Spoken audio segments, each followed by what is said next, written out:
Disclaimer: the information and education material contained herein is meant to promote the general understanding and dialogue of GANs processing.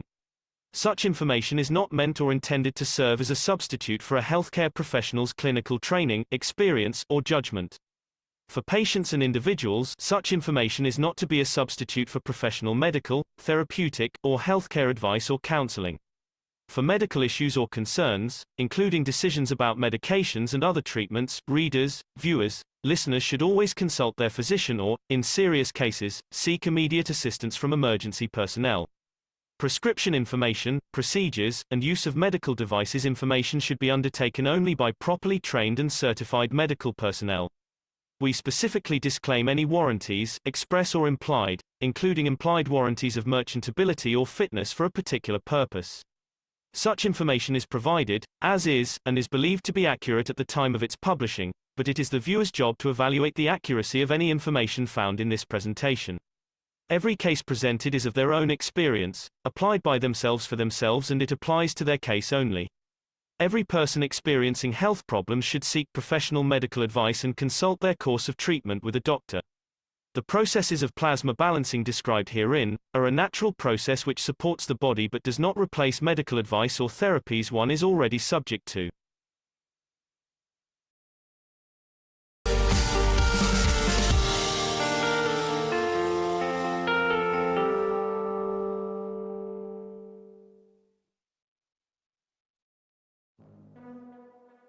Innovative, revolutionary, stellar development, purest universal knowledge. In a transformative, futuristic design. The Universal Body Enhancement Spaceship Unit. The very first new evolutionary spaceship technology has been rolled out for mass production. Our Universal Body Enhancement Spaceship Unit is constructed from high-quality materials carefully selected by our team of experts. Embedding the essence of the new GANs plasma science and technology, it uses collective plasma field technology for changing and enhancing the environment of the body of the man. This new plasma enhancement changes the environment of the body to allow it to return to its natural, balanced, energetic condition, as in the womb of the mother, allowing every cell in the body of the man to find its natural, original field strength balance. The shape and field distribution in this new space plasma technology replicates the inner structure of the universe and replicates the balance fields from which the man was created at the point of inception in the womb of the mother, not only receiving balance in the physical, but also in the emotional sense too. For the first time in the history of man, a system has been developed and delivered, which not only enhances the physical body of the man, but also enhances the emotional part of the user of the system, hence reducing and eliminating many problems that could not be solved in the world of science, to bring the body of the man into near perfection, as at the time of birth. This new spaceship technology can be within the reach of every man today and can be ordered by medical practitioners, sports specialists, and healthcare centers. The Universal Enhancement Spaceship Unit, the future you have been waiting for, is here. The journey from space to spaceship technology has started. Every order is subject to a contractual agreement and might require additional accessories priced separately for applications according to each case. You can order or contact us at office@at.kfm.global for additional information.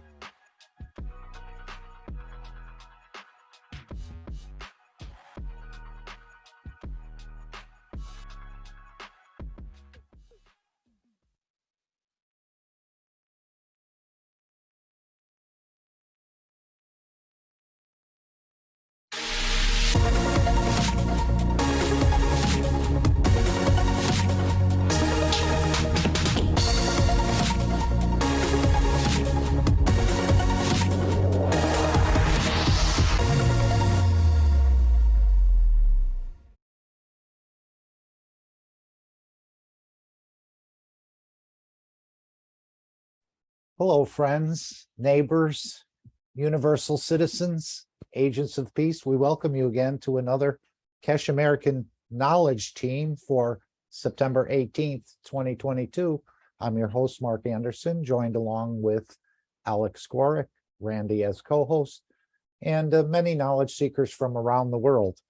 Well, as we can see in that little short video, it moves rather quickly, and I think that's what's happening in the background of the Keshe Foundation. There are so many developments going on, from flight systems to artwork to cruise ships to energy systems. We're going to have an energy blueprint day, another one coming very soon, showing leaders and the rest of us more of the workings of the plasma energy coupled at this point with a matter state gas generator, as I understand it.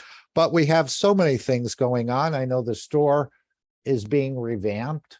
There's going to be many more new products. I think we'll see some new technology released. Perhaps it has to do with the agricultural systems, as we've seen the beautiful video from Joel.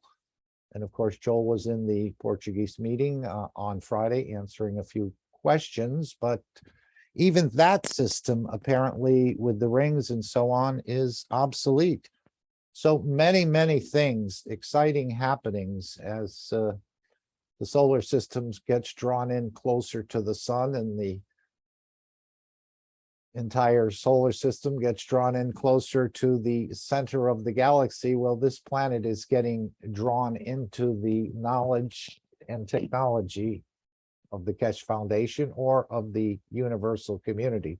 And as we know, even beyond some of their capabilities, as we're learning to fly in the dimension of, let's say, the creator rather than in the UFOs. But that's not wrong either, he said. So it all depends on, I guess, which stop you'd like to get off on this universal trip, let's say, that we're all on in so many ways. I thought we'd go to the store first and just see. We're going to refer back to this again. We'll just go to the store if we can. We'll go up to about the break, and just to see some of the products that are in the Keshe Foundation store. I think it's 101 here. We'll start here. And there'll be many more added. As we've seen recently, the artwork, and I think there'll probably be some, perhaps, again, I don't know. I'm not privy to any of the internal knowledge other than the teachings and all that, but in the chain of events and how it's going to take place, I know he said we're going to release not only the wind, but perhaps the hurricane of knowledge on this planet. So let's take a look at the store. We're going to refer back to it. The new Horizontal Enhancement Spaceship Unit, a space technology that allows you to work with the fields of the universe. Creating a wide range of plasma field interactions and conditions, it allows the body to process itself from any physical or emotional imbalance. Once this balanced condition is achieved, the soul and emotion of the man can follow to find their balance, elevating the whole of the man. The new Horizontal Enhancement Spaceship Unit. Technology of the future through advanced plasma knowledge.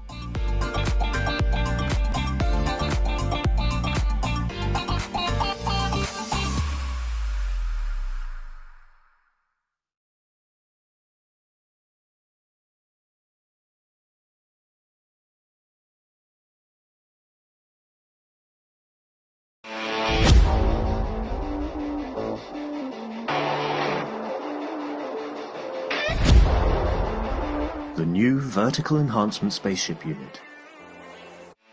A plasma space technology to prepare humanity for transportation and transmutation in deep space.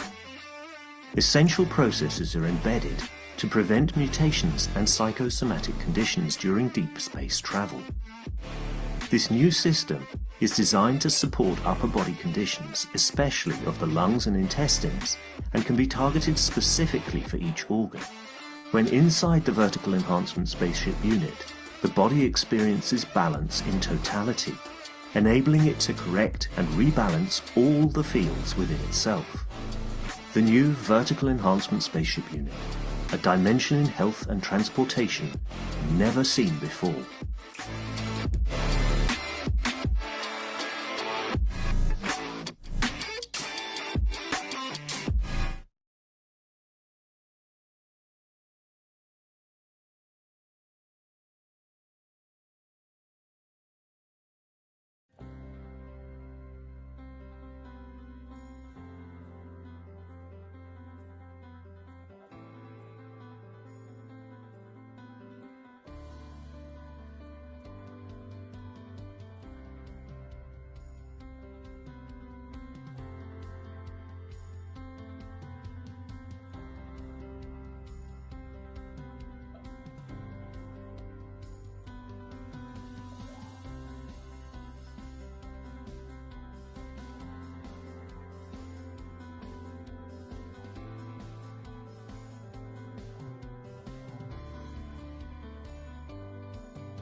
And as we can see, there's many items in the store to play with the plasma technology if you'd like to experience some things.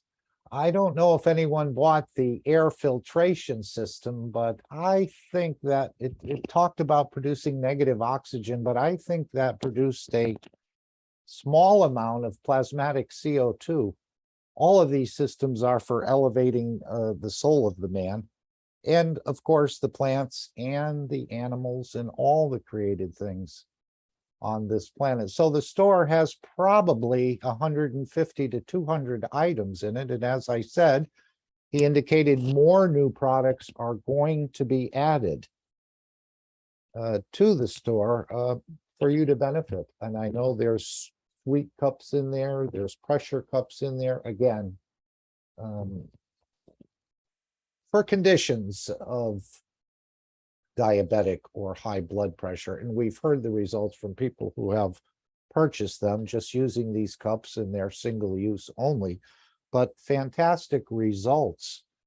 But what interested me in the beginning of this workshop, and I think we'll start it about here, is what Mr. Keshe said, what's important, what's the most important thing is the knowledge that's been shared.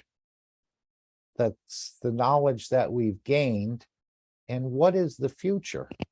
And then he said that we don't need, I know Rick played From Observer to Space Traveler, the 20-minute, 18-minute video, whatever it is. And then Mr. Keshe said even the video is obsolete. He said we don't need the aircraft, and we don't need the copper balloons, and we don't need the plasma reactors, because now we're working with the soul of the man. And of course, this is what's been mentioned all along, that you are the reactor, or you are the system. And let's just hear that. I don't know if anyone would like to make any comments, but feel free to. It's only a 4-minute clip, but I was surprised because of the fact that one of the ideas was the doctor who had cancer and used this technology to balance himself, said that he would be writing, I guess, some sort of paper or writing down his thoughts and how he used the technology to help himself. And that many knowledge seekers, it was a cancer condition, and many knowledge seekers would seek out his hospital and so on. But here he says a lot of this, these plasma reactors are basically obsolete, even though I'm sure we're going to be using some of this technology. But he seemed to indicate it's the soul of the man that we're working with. And as we know, when the soul is elevated, problems in the physicality seem to just balance themselves or process themselves in a certain way. But let's hear this 4-minute clip, and feel free to comment on it if you'd like. We're only going to go 4 or 5 minutes. The most important thing is not the numbers, but how much knowledge we shared and how much knowledge we gain, and what will be the future. When you listen to this intro, you look at the flight system, it talks about how man has achieved to whatever. And when you now know the technology which is developed, this technology, this even recording, has become in a way obsolete. Instead of aircrafts, instead of copper balloons, instead of plasma reactors, now we use the reactor of the man, the essence of his creation, which is its soul, to commute, to transport, to, in a way, change the structure of the body of the man. In part of the intro, we heard that we did a test on December of 2014 with 3 different parts of the world: Canada, Italy, and Germany. We use Canada and Germany as satellites. And now, just change the name. You are becoming satellites. You're registering yourself to become that step change, where the source is your soul, the energy which is within you, then being reactors rotating. A dynamic structure of the reactor of soul has taken place instead of those 2 units. Now we're getting inquiries from all over the world that knowledge seekers want to be satellites for the next phase of the development. You can go on the website of the Keshe Foundation and just become a satellite and register to it. And now, when the test comes, we all become part of this process. When the test comes, we all take shape, we take our position to bring the change. It is interesting how, as I said, if you read my books, if you read the patterns, depends on your understanding You take from it what it comes according to your intelligence and knowledge you get. Does not need a PhD, does not need a master's or being an engineer or a doctor. We've seen one of the most beautiful people in Keshe Foundation have no education in science, and they're doing better than many of the others. So let's go to the Keshe Foundation store. And there's a separate panel here for the all-purpose plasma flight satellite. Again, it's 2,000 euro to sign up for this, but this is what he's encouraging people to do. Same as they ran the test, I guess it was for the 128 Tesla that was generated between Italy, Germany, and Canada. Germany and Canada being the satellite systems. So you have the ability to sign up and to become a satellite. And as he said, we're all a part of this system. And of course, we can see, let's just go back to it. Again, this is our satellite system. You can also sign up for a mobile experience. Here we have the gas generator, which again is coupled with the matter state gas generator. We're producing the gas plasmatically out of the environment, out of the air, out of the fields of the universe, and then feeding that into a matter state generator, small gas generator, although it probably weighs a couple 100 pounds, the generator alone. So this is not a lightweight system, and there'll probably be some maintenance on that generator as well over time. But you'll be able to produce the plasmatic CH4, which again can be used in the car, can be used for cooking, can be used for heating. And the beauty of it is the plasmatic CO2 that's released from the burning of the CH4 will elevate the souls of all. And as Mr. Keshe indicated, you can keep it running even when you're not using it, because the energy of the universe is unlimited, and these gases will seep out into your yard, on your street, in your neighborhood, and in your city. And then they'll move all across the planet. I think he said 3,000 of these would be enough to balance things across this planet. So we have an opportunity, many, many ways to participate. And as we see on the side over here, there's many pictures.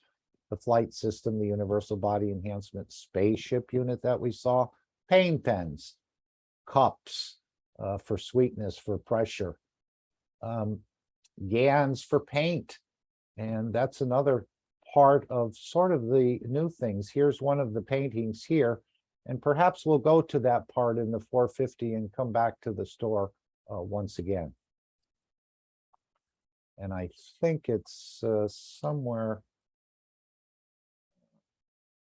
here. I did have it written down, and of course, I don't have it in front of me. Or maybe it is, and I just can't see it.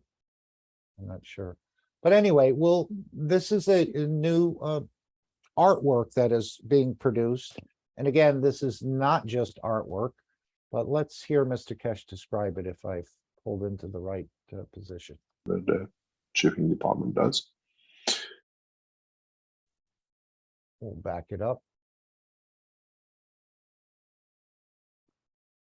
The TV setup, pushing us to buy systems and computers and cameras from knowledge seekers around the world. This is what they need, and that's what they need to do. And we have a lot of good memories from them. Somebody said, why can't you save every life? We do not need to save the physicality. It's the soul which frees, and that's the celebration of life. This is how the cycle of life is, and how the cycle of life goes. In the teaching of last week, if you remember, we introduced new things for our knowledge seekers, and we brought in what we call new dimension for us as knowledge seekers by sharing what we call dimension to the Keshe Foundation work, which, if you remember, were these paintings which were set and seen, and we allowed this to be brought in and to be shared by what we call our knowledge seekers. And in so many ways, we brought two sets of paintings, and both were literally solved instantaneously bought by the knowledge seekers. A third set of these has been commissioned, which is a planetary system, and it's already received a reservation and is more or less sold.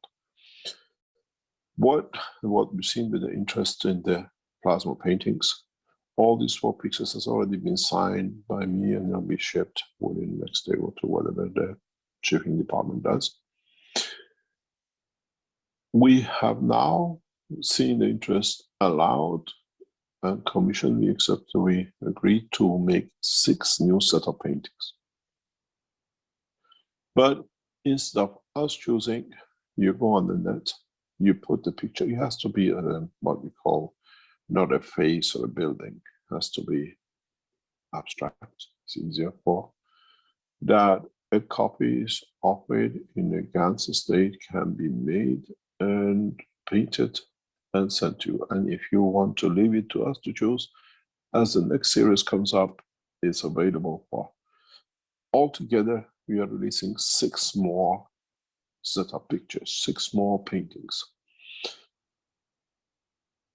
6 this size and 6 half a size. The 6 this size will stay the same as 3,000, and the half size will be at 1,500 euro. And you can go on the Keshe Foundation and book, or you decide what you want that painting to be, as long as we don't have to copy on whatever a famous artist's work. It'll be done. So this is an extension to the Keshe Foundation work, and whatever we do extra on commission, we put in extra paintings. We encourage the painters around the world to share and send us the work that we put out for sale. We allow the technology to expand in a new dimension. And we'll see how we go from now on. So today, the 3rd set of paintings, which is called the solar system, is already been booked, and is one of our knowledge seekers who have booked it in to be purchased. So we have 6 more to be delivered by January of this year. We try to do it, that you can choose the paintings. Does not need to be what is that. You can ask, okay, do a scenery of the garden or whatever, or this is what I want. And it will be done by the artists. And we know there are a number of artists who use the Ganses in their paintings. We choose the mixture of the Ganses here for the effects we want. And paintings of the Ganses always has to be impaired, that you create a diversity in the field and the motion of the field. So if you are wanting to go to the next step, these paintings have better paintings, 6 of them will be commissioned by us, but you choose the scenery and what you want it to be.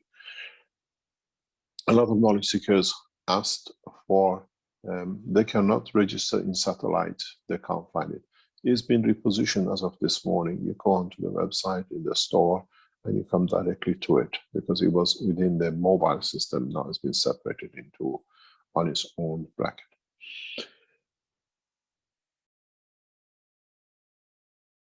Okay, so we'll go back to the store. As we can see, here's the paintings. The large ones are 3,000 euro, and the ones that are probably half the size are 1,500 euro, and they're sold in pairs. I don't think that means, I think that would be 3,000 for the pair, or 1,500 euro for the pair.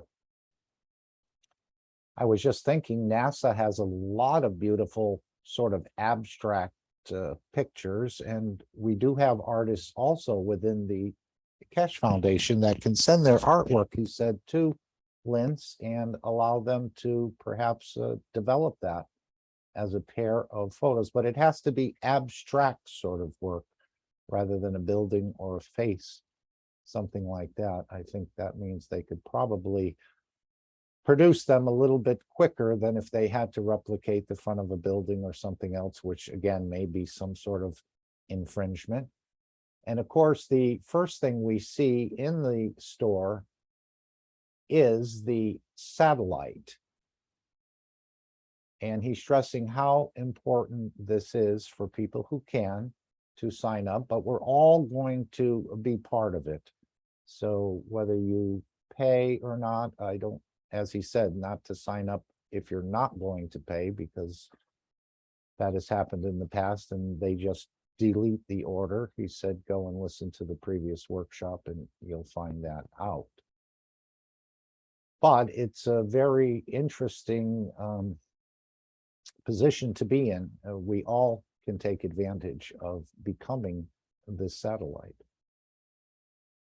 So again, we refer you to the Foundation store, whether it's for a mobile flight system, a satellite system, an energy system, a flight enhancement. Many, many products are here within the store to help you manage conditions or overcome conditions and balance the physicality.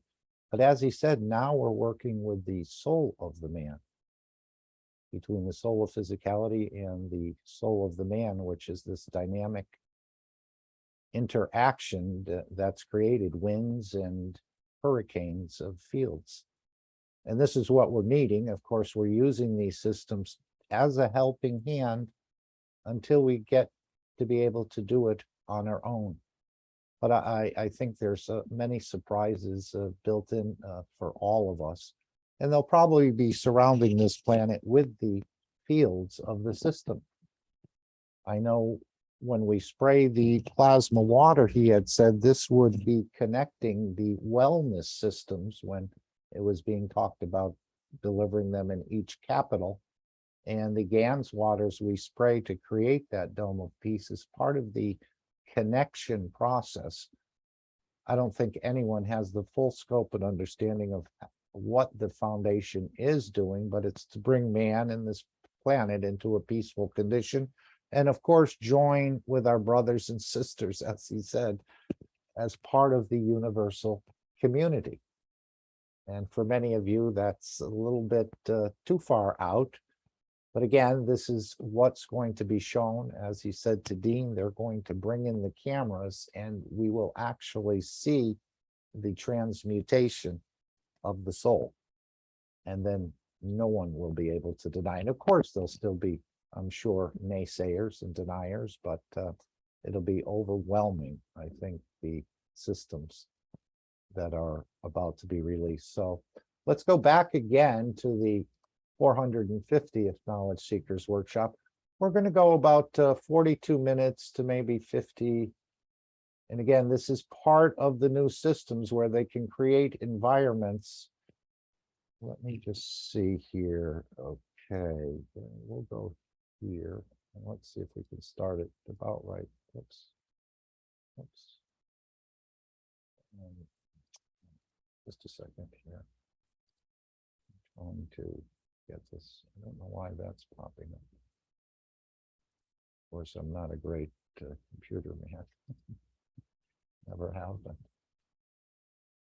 But let's hear what is being developed here in these sort of new systems where they can create conditions where you'll be able to observe yourself in different positions of the universe, as he had indicated in the past, and see what you would like. Again, it's just beyond even the knowledge seekers. It's beyond some of our imaginations that this can actually be in the hands. And yesterday I ran across a small little glass. Yes. Yes, Ike? Sorry to do. Can you go back a little bit from that spot? Sure. I think you, okay. How far would you like it to go back, Ike? No, from the time you started to describe the different positions. Yeah. That's fine. Okay, that's going to be, I wanted to bring us up to about 52 minutes, so 53 minutes. Okay, so this will be a 20-minute clip here.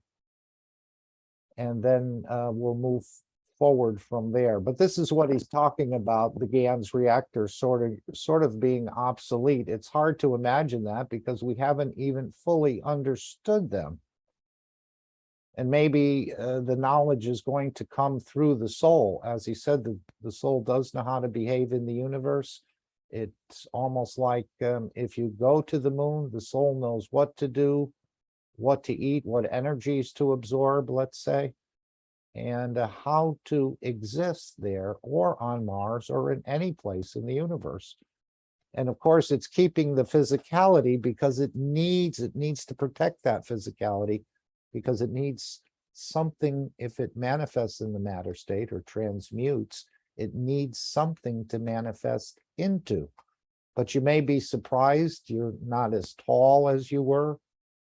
Instead of having 2 hands, you might have 4 hands or 4 arms. So there's a lot going on, let's say, and it will be shocking to many of us, I think. But it'll be the same soul and the same soul of physicality. So you'll have some references, I believe. I don't think you'll forget where you've come from, or perhaps even where you're going to. So let's start it here, and we'll spend 20 minutes or so in this, and then we'll do our Dome of Peace, which has been our basic pattern in these workshops. Tests for transmutation from one system to another. But the interesting part for us is how do we see the soul of the man in the new system? How would we communicate with the soul once arrives from this destination?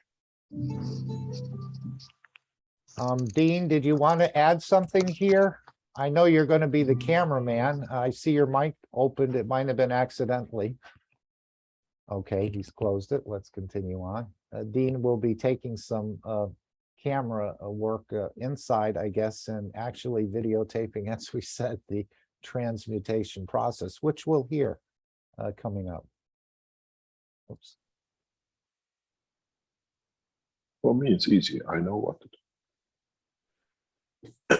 For humans, as they are physical, they have to see something to believe is there, they will have a problem.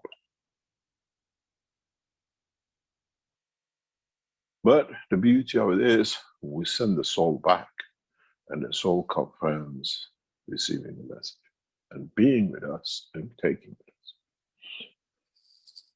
Those of you who have become and registered a satellite will be contacted when the time comes to be ready in a certain way to make your soul accessible to receive.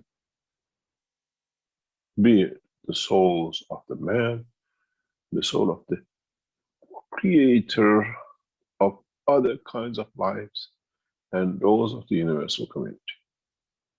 And do not be surprised if you see new things around you, or you feel new things around you. The essence of the presence is very strong. Yesterday, when we turned the system on for the first time, we felt it in the room. It was shocking. Even with the experience we have, we get surprises.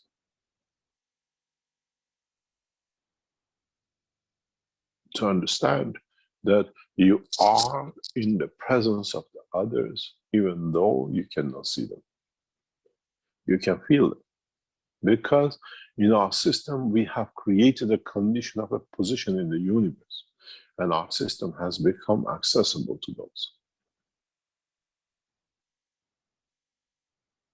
It'll be interesting to see in the coming time what creatures of Creator will walk out of that room. And mankind will become familiar and befriends new creatures of the creation. Whatever I have said, I have delivered. And be ready for this change. The interesting thing will be if the Austrian immigrations have visas ready for man from planet Zeus. And how do we admit them into Austria? Do we create them a birth certificate, or do we create a birth certificate for other citizens of the universe as they walk out of the room? Do we treat them as celebrities or as strangers, or do we treat them as one of us in the level of the soul? The reality is that mankind has entered this, what I call, zone of interaction with the universal community and with the soul of himself. In the next few weeks, by introducing the secondary set of what I call spaceship units, we will create mayhem for many of you, and will change the course for many of us. We reckon in the next 3-4 weeks, if our team is good enough for the way they are putting everything together, the new systems will take their place in the flight zone. We can keep you here on the condition of the Earth, move you here to be on Mars, move you here to be in the space of another position in the universe, and bring you back to another and return. And you will remember all of it. And you remember every language and the memory you spoke in this journey.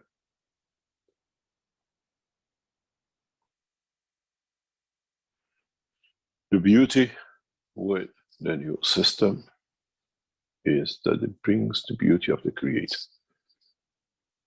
Our systems are set, and our systems are ready to bring the new technology forward to all of us, irrespective of our position on this planet. And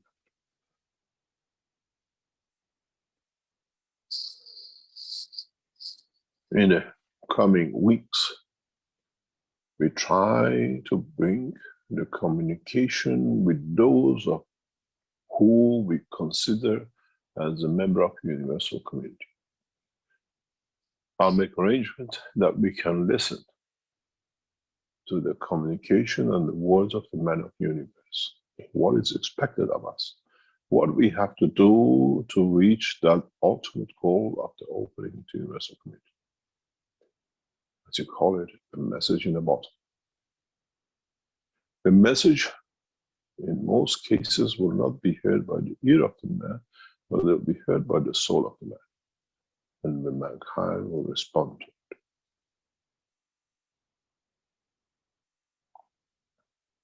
When we do this, we'll see the end of religions and the abuse of the talk of the name of God. We'll see the end of all what we call religions, because every soul will be enlightened. Then we'll see the next step. Then we see when mankind will decide for itself to go to the next step. The technological development on this planet will not stop, because it's part of the pattern of living here. But new technologies emerge, which bring new understanding to the work of all these processes. As I said, we will introduce new chips, which is no dimensional tangibility. And Chinese cannot boycott it, and American cannot restrict it. But every nation, every man will make as a needs for what his purpose and need be.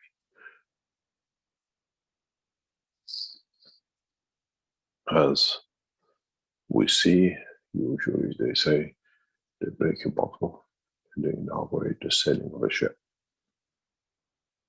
This has happened yesterday.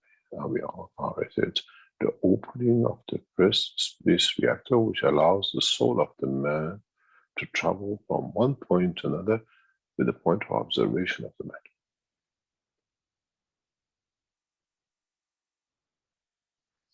The technology cannot be written to be patented. The technology of the creation has to be felt by the soul of the man to be understood, and has no patent.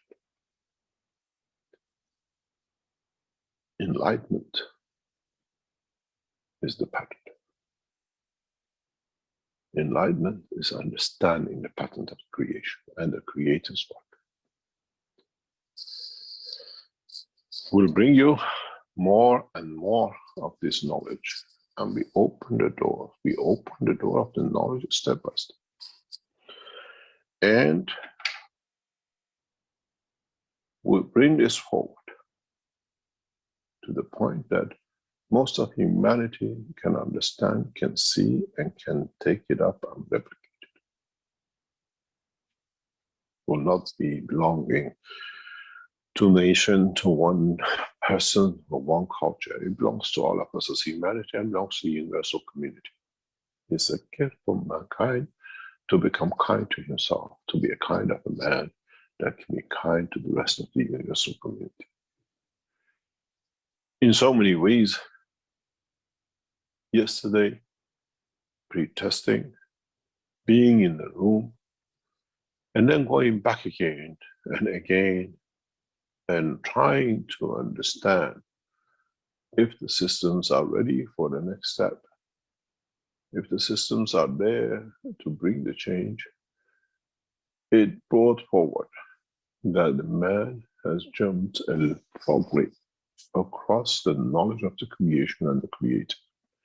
This leapfrog has been so huge that the man cannot even believe itself that is possible.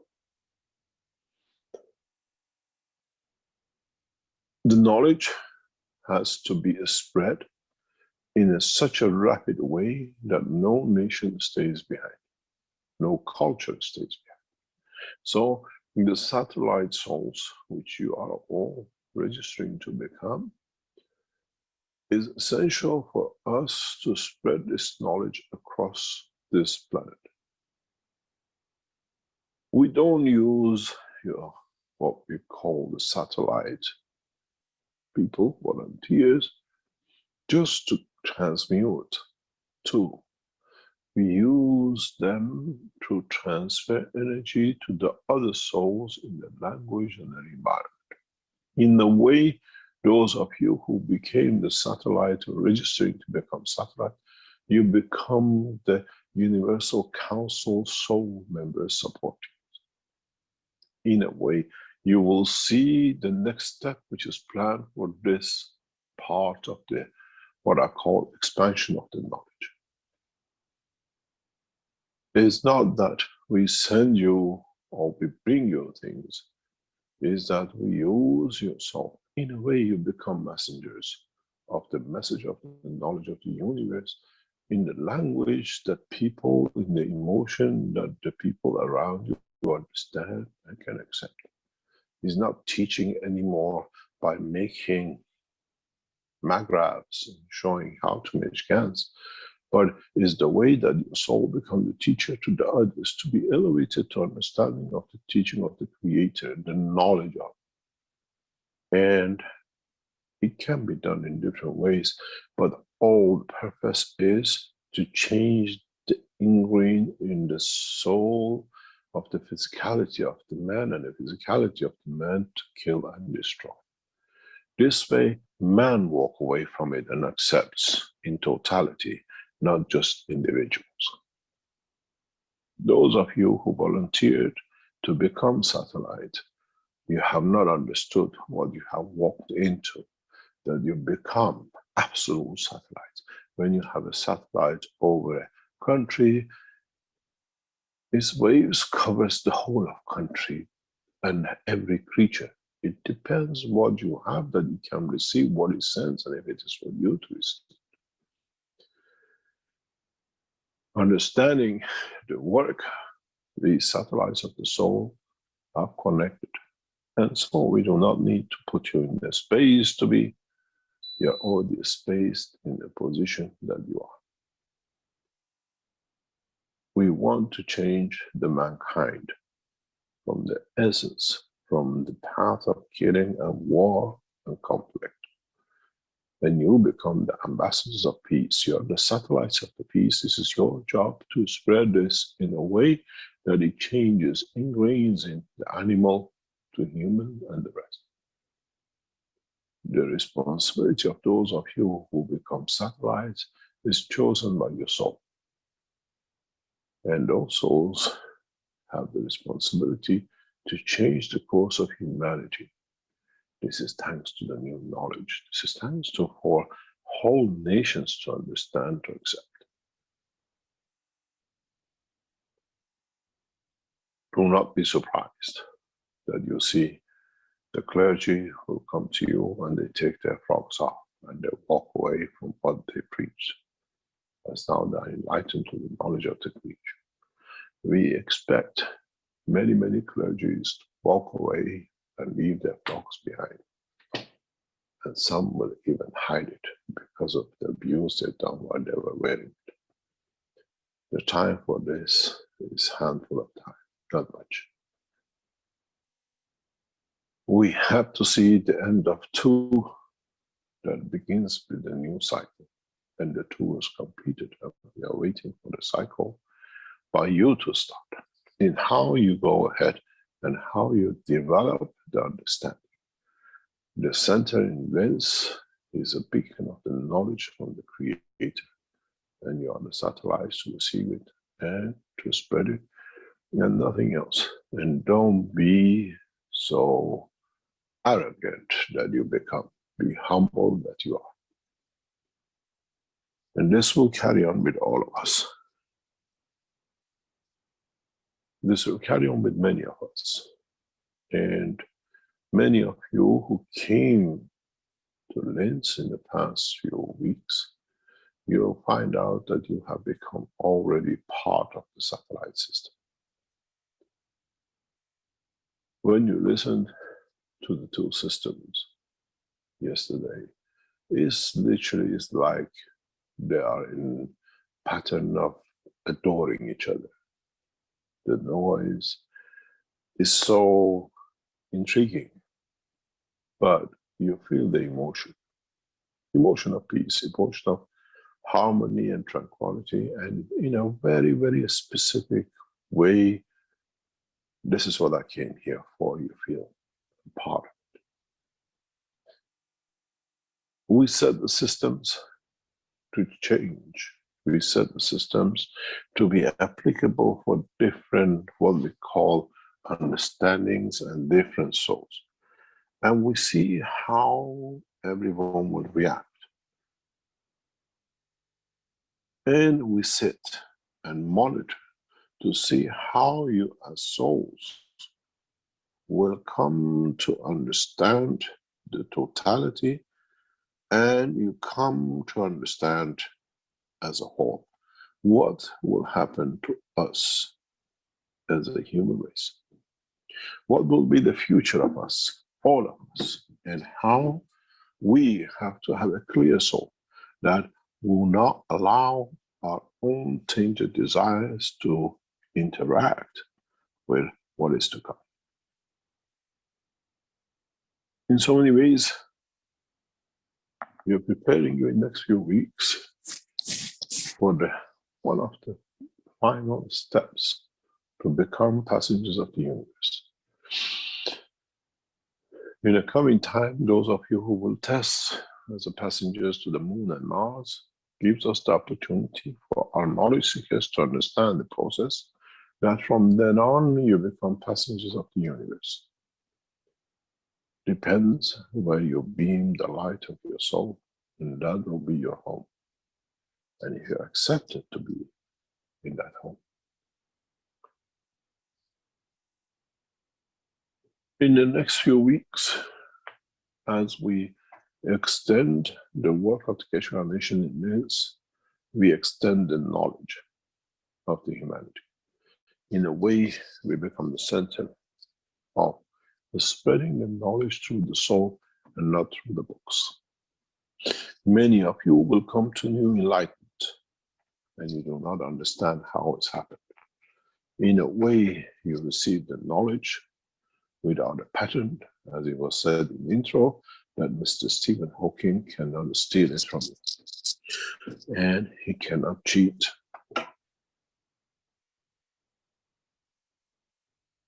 It's the purity of the knowledge that you will receive with the patent of the Creator. And then you call it enlightenment. How you will handle it is your decision. How you bring it about to share it is your decision.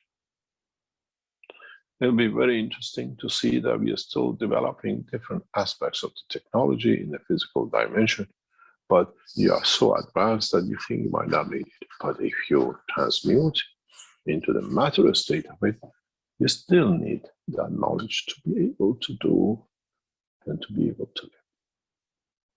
In the coming weeks, we ask more and more of you to come to LITS.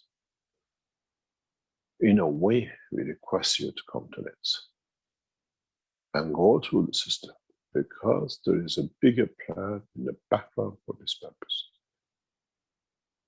Bring with you, not your dogs, please, they're too big. Don't bring with you an elephant and others. Bring with you creatures of Creator, that we, the same as we are transferring the soul of the Chinese, the English, and the rest, we transmute the soul of the, what we call animal kingdom and the plant kingdom into this process. It's our responsibility to change everything, not just for man. It's our responsibility to elevate the soul of the created and not just the man which has been created.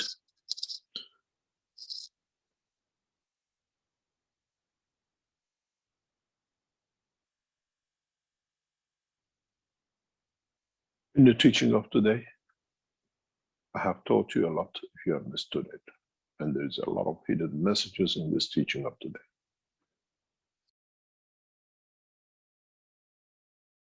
Let's start with the hidden messages in this teaching of today. I know Dean only has a limited amount of time with us today, so I'd like to ask him if, and any of the others, if they've picked up on any of these hidden messages in what was delivered in this workshop. He said there were many. Dean, I don't know if you can open your mic, but feel free to if you can.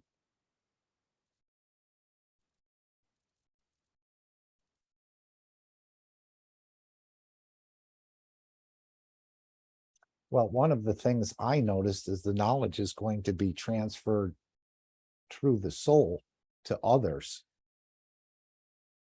About the clergy walking away from religion.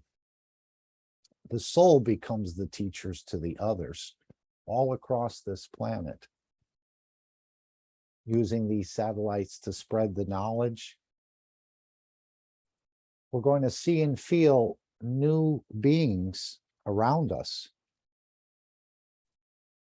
new friends we're going to be making with universal citizens. It's a huge change, of course, he said, for many of us. And we're going to see every soul being enlightened. And the idea that everyone will be able, we see every soul being enlightened and most of humanity being able to replicate it or copy it or replicate it.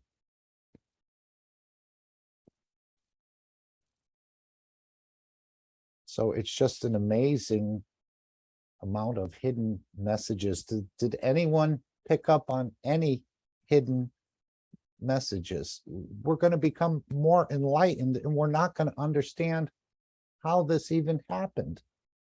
As I've been saying for a long time, I don't understand very much of this knowledge at all. But it's being gifted to us from the Creator. I don't think any one of us would have gotten even as far as we've gotten without this knowledge being shared as so extensively as it has. So we'll be able to replicate becoming enlightened and replicate this knowledge, and most of humanity will be able to do it. So there's some fields that are going to be broadcast through these satellite systems, as they did with the 128 Tesla from Italy to Germany to Canada. Germany and Canada, I think, were the satellites, and Mr. Keshe was in Italy at the time. But they all contributed and all were a part of it. Would anyone else like to share any hidden knowledges that they've picked up on this teaching? But it's beautiful that the soul becomes the teacher, he said, not the books. So the knowledge is going to get transferred somehow through the souls. He said, this new enlightenment, you won't understand how it happened to you. We'll see every soul being enlightened. Not only for humanity, we thought this was all about us in many ways, but it's about the others. It's about the plants and the animals and these universal citizens that we're going to be meeting, making friends with, perhaps even getting a deeper involvement with them, as he had mentioned previously in other workshops. So there's a lot going on through these systems. Did anyone pick up on anything they'd like to share at this point?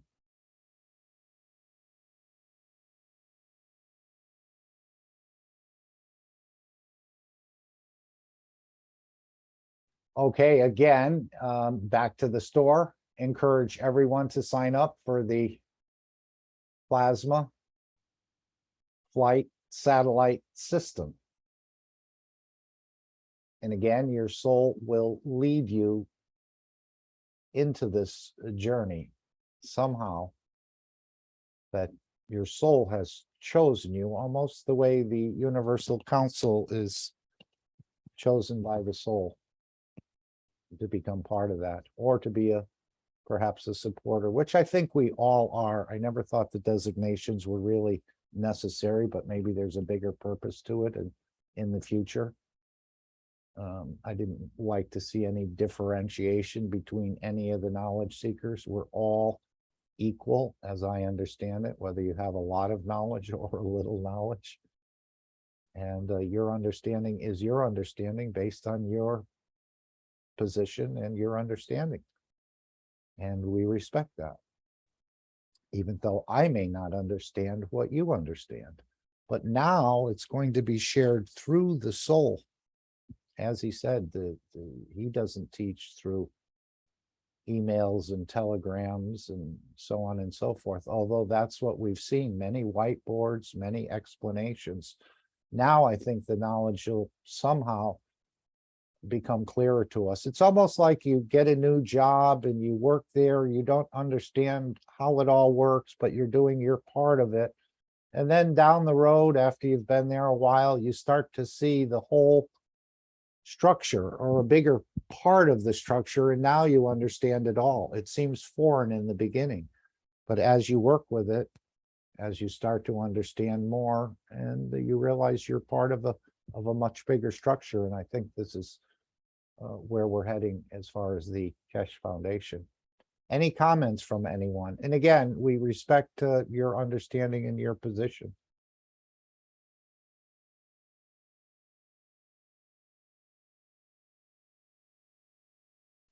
So don't be surprised if you see and feel other creatures near you or around you, because they are certainly going to be there, if I'm understanding this correctly.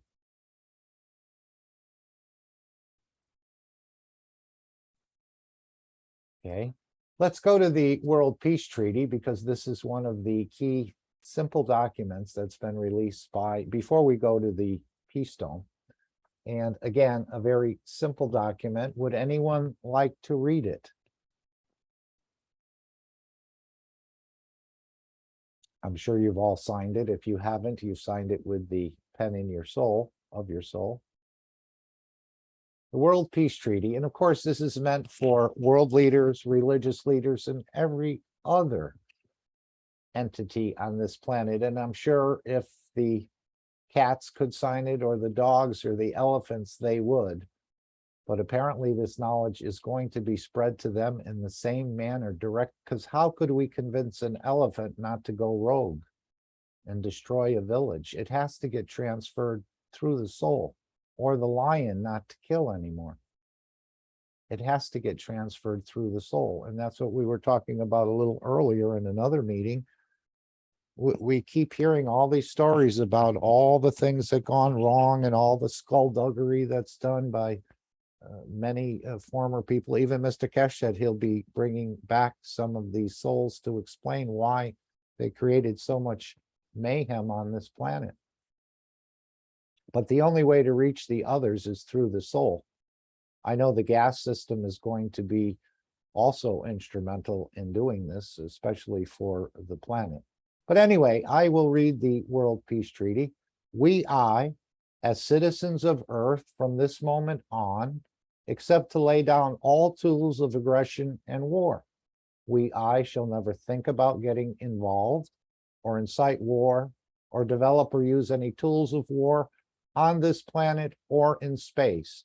And to this, I all agree and swear with R or my, and you can delete as appropriate.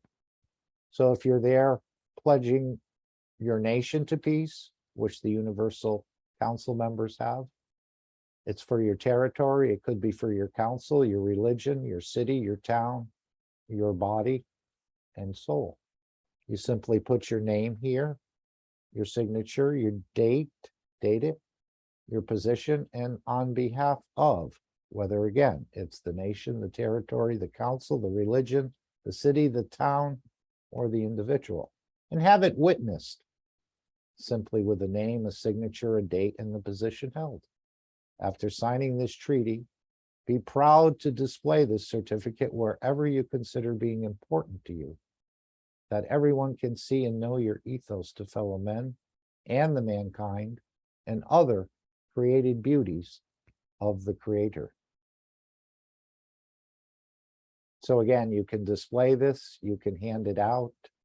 Again, many people that I've handed it to said, oh, where do you want me to sign? I'll sign. I said, no, it's not for me, it's for you. It's between you and your soul. So again, a rogue elephant is not going to be able to be taught through a book, through a whiteboard, or anything else. It has to be elevated through the soul. And so don't the world leaders, and so on and so forth. And that's why we're creating the Dome of Peace. And let's go to that right now. Unless someone has something they'd like to interject here, please feel free to do that.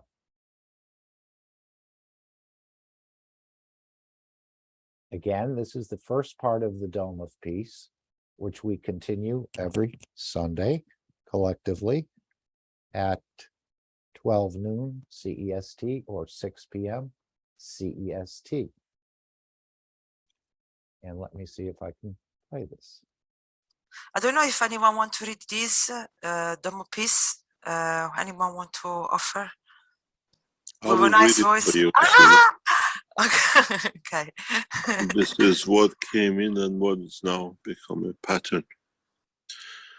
This from a guy, I don't know him, but he says, please remember this Sunday and every Sunday from now on, till we raise the soul of this planet to a peaceful planet. Keshe Foundation knowledge seekers worldwide will spread the gas waters around the world at 12 p.m. Central European Time and or 18 p.m. Central European Time every Sunday at the same time as they choose which time to suit them. Thank you for participating in this greatest movement by the soul of the man to bring about the peace on this planet as the permanent feature of the life of this planet. So again, I think all these things are working together in a way we don't quite understand at this time. I mean, who could believe spraying some fields, releasing some fields, whether it's in your drain or spraying it physically going out, who could believe that could be part of a bigger picture? But again, it is part of the bigger picture. So this is for something for our physicality to do collectively every Sunday. And now we'll go to the second part, which is where we actually spread the fields of our souls, almost like junior satellites, let's say. And of course, Mr. Keshe has always said, if it's your wish to see peace, path of peace is made very clearly. It's the soul of the collective. Awareness by giving will create this position of change. No other thing. But I think that's going to get supercharged or turbocharged or enhanced plasmatically for more of it to be done, where it encompasses the entire planet that we're living on and all the inhabitants of the planet. But let's go to the second step, and then we'll take our satellite time, can we call it? Sort of, in a way. I know Mr. Keshe said they'll be calling upon different people's souls, even though you may not be aware of it in the physicality. But your soul is going to be tapped again to spread these fields to every being.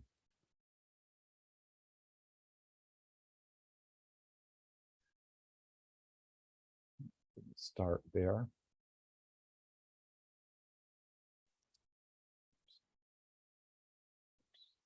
See where we are here. Anybody wants to read the Dome of Peace? I mean, Beautiful Souls. Anyone? Here? Okay. I'll read this beautiful presentation of Dome of Peace. And the Dome of Peace is already here. All the knowledge seekers, truth seekers, lovers of humanity has built it in a way, spreading the guns, loving each other as shareholders. So I will read this as please remember, every Sunday from now on until we raise the soul of this planet to a peaceful planet, Keshe Foundation knowledge seekers worldwide will spread the Gans waters around the world at 12 p.m. CET and or at 18 p.m. CET every Sunday at the same time, as they choose which time to suit them. Thank you for the participation in this greatest movement by the soul of man to bring about the peace on this planet as a permanent feature of the life of this planet. Mr. Keshe suggests we add the next step to create the Dome of Peace with power of the souls, as we have already going through this with the 2 eyes. And we ask you to spread the Gans waters each Sunday. Now we give you a new path. Now try to unite each other's souls. Try to elevate the soul of humanity through your own soul to a level that no one can touch, the embodiment of the human race. So beautiful. Choose a time where all of you come together on the soul level in a state of inner calmness. At that time, don't spread the water of Gans, but spread your soul. Unite, and in time, we will make a new race out of the soul of man. And then, instead of doing it once a week, do it all the time. M.T. Keshe. Thank you. Thank you, Shweta, for sharing that. And of course, Shweta is a member of the Universal Council from the Hindi language. So she represents a lot of people. So now let's take the time to practice using our souls as satellite to elevate. And again, let me just go back to the moment of 5 minutes of silence we'll take here for the elevation of the soul of the 5+1 peace negotiators, the soul of the International Atomic Energy Agency, all souls working for peace in Vienna, the soul of humanity, the souls of world leaders and religious leaders of planet Earth. And again, Mr. Keshe said there is no one who fails this test. even before we knew about the satellites, we've been practicing this. So I think this is a beautiful, natural transition into actually being a working or connected to links in this satellite system to spread these fields. And we're just sort of practicing for what the real game, I mean, this is still a real game, but now it's coming up to a more enhanced level for many of us. So let's take 5 minutes of silence, spread the fields of our souls to elevate, and you can add anyone or anything you'd like to the elevation, because I think your soul will be working as most sadly. Hello? Hello, thank you so much for continuous effort. All time you with us and many people here. Please, maybe it's time for share with you and with all Keshe family the wish and the invitation to the Universal Council I sent to you at the Telegram, maybe next this for these 5 minutes, maybe. Shall we bring it up after we do the? I prefer now Okay. because included the wish. Thank you so much. I'm looking for it. I know I saw something come through. So it must be in here somewhere. I've got to scroll through. I'm looking for Lissy, and I don't see it yet. You said you sent it in the Telegram? Yes? All right, Yes, I put at the Telegram for you directly. Okay. Maybe you prefer I put at the American chat. I don't know. I'm just looking. Yes, here we go. All the way at the other end or at the top of the list. So let's see what we have here from you. Oops, that's not it. Okay. This is the one you sent at 2:12. Let's see if I can. Nope, I can't do it that way.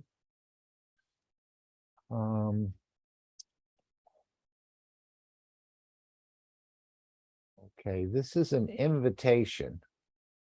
I'm going to have to, let me escape from that. Let me see if I can download this, save as. And let's see, save, show in Finder. Save, show in Finder. It's not coming up here. Well, just give me a second.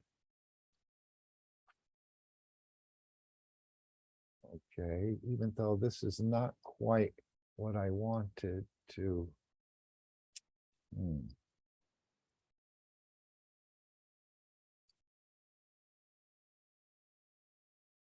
Okay. Just a minute, Raphael's coming in. And this is what Lisbeth wanted to, oops. Okay, so this is an invitation from the Universal Council invites the Keshe family and the Universal Council family in unifying at the soul level every day at 21 p.m. CET for the elevation of all souls and the protection of the physicality in the universe. Now, 21, is that 9 p.m.? Lissy? This is the 9 p.m. Yes, time. It's around 30 minutes. No, 30. No, I mean the actual time of 2100. So 10, 11. Yes, 9 12. p.m. Yes. 9 p.m. CET. Okay, I know Mernez actually had sort of initiated this. Mernez, if you're with us and you'd like to add anything, I've been participating in it. I did forget a couple times, although my soul may not have, but I did forget in the physicality when the 3 p.m. time, for me, it's 3 p.m. Yours, it's 9 p.m. But the other times I had, it was very delightful, I would say. I tried to find a quiet place to sit down, turn the phone off, and just take 20 minutes or what have you, and elevate the souls on this planet. Mernez, would you please comment on anything you'd like to regarding what Lisbeth has brought here for us? Yeah, good night, everybody. I'm always listening to the program. In fact, yeah, I saw that also, and I was a bit confused for 1 day or two, and then I put a message that they changed the hour to make no confusion, maybe 9 a.m. or something else. And so I came back to that, and I feel very good. A few nights ago, I dreamed of the people which were my guests. One of them has a problem with the kidney. And I was receiving them, I was washing them. So I felt it in my soul, the connection with Sama. So I keep going with the same thing as before, as I think it's useful and effective. Probably the first part, which is we give from our souls for elevating the soul of humanity, we can make it to raise the soul of all beings. So it would become a mixture. And then at night, we take a minute, we are comfortable. And as an advice, I think it's easier that we start with people around us, with the soul of people around us. We think they are the same, they have the same thought with us, the friends, the city people, the country, and little by little we go. So we have an idea how we progress. And personally, I feel very good. I have very good dreams, a very good future. So I think by experience, I continue. And so we just take the parts. I don't know who has put it. I don't know if Lissy knows who has put it, because I didn't know about it.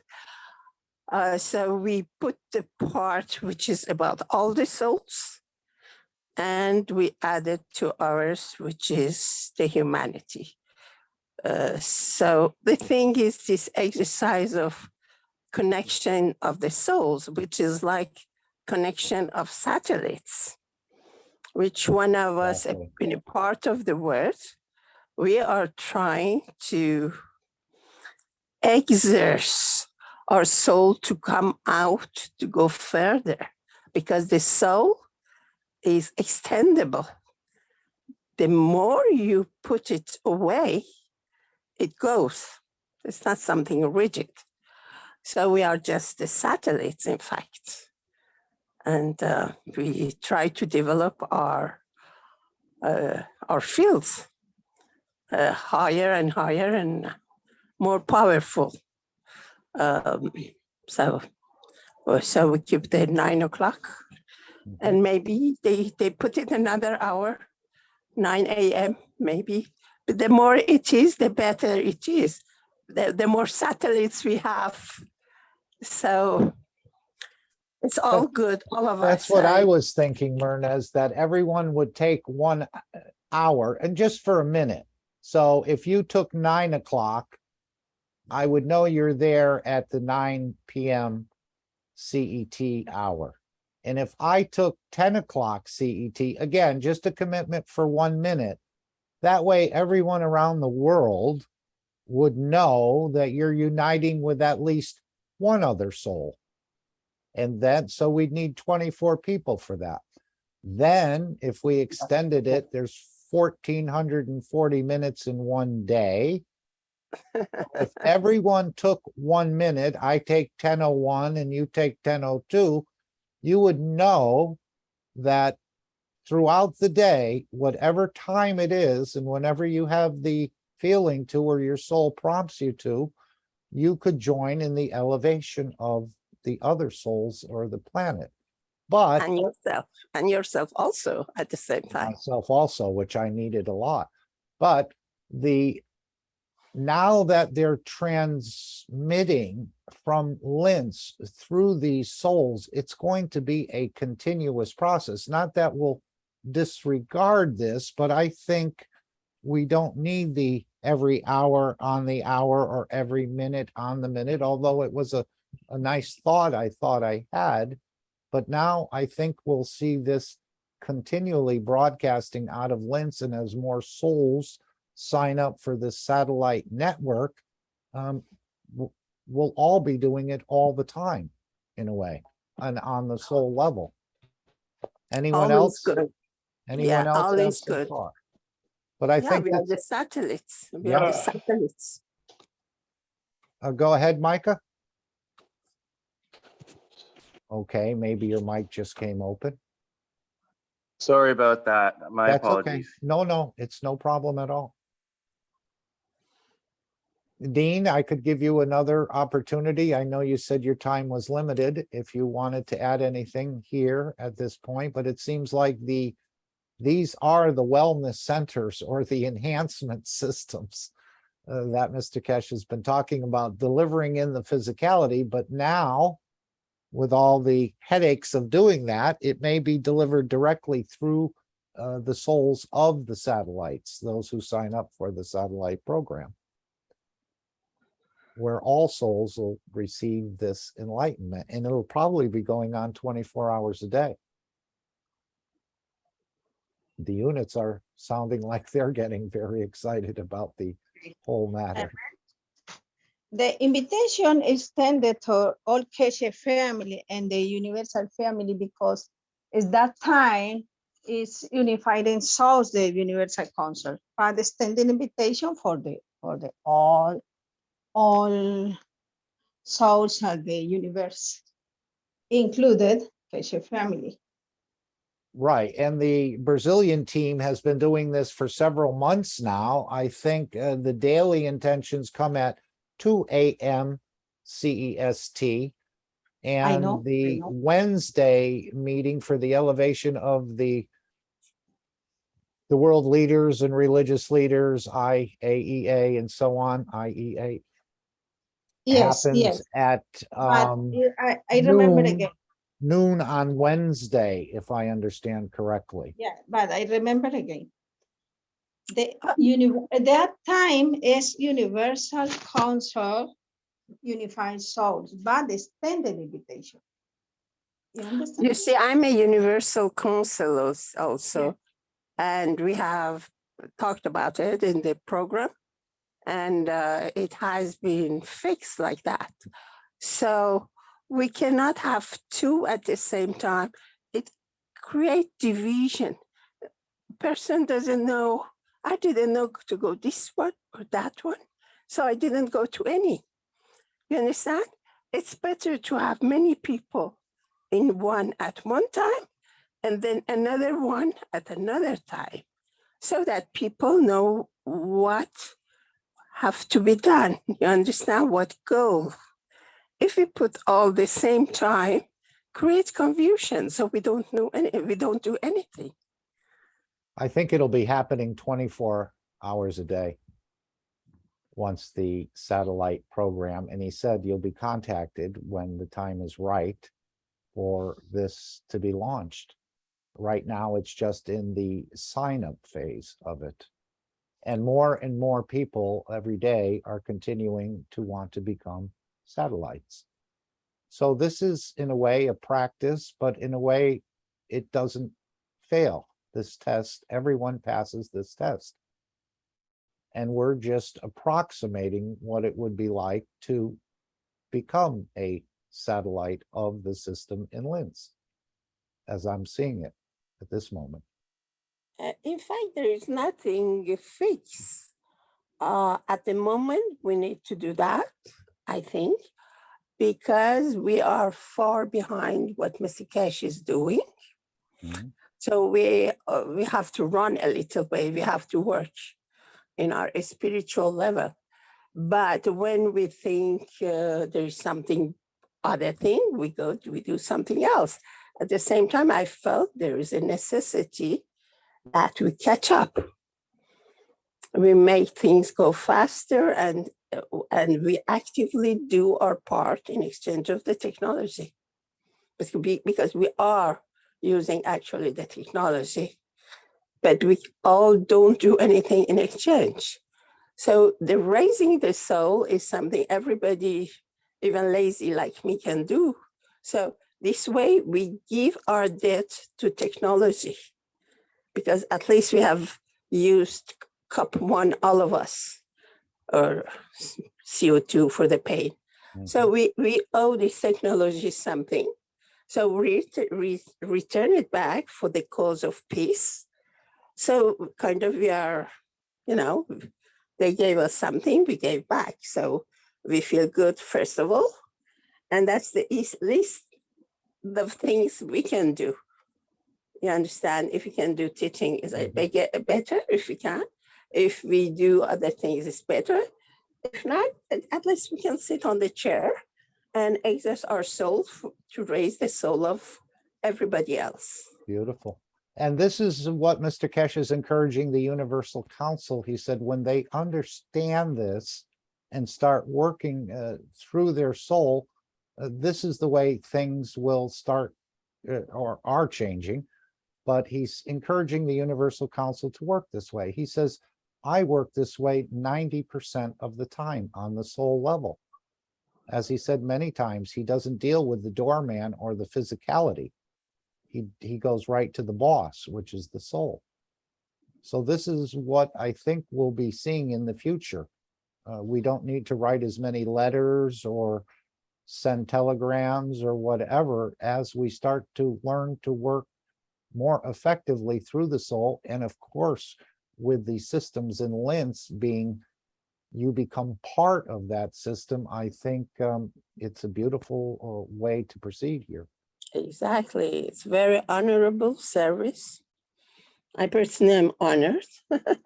I think one day would come, I have no doubt about it, that people run to be able to serve the first.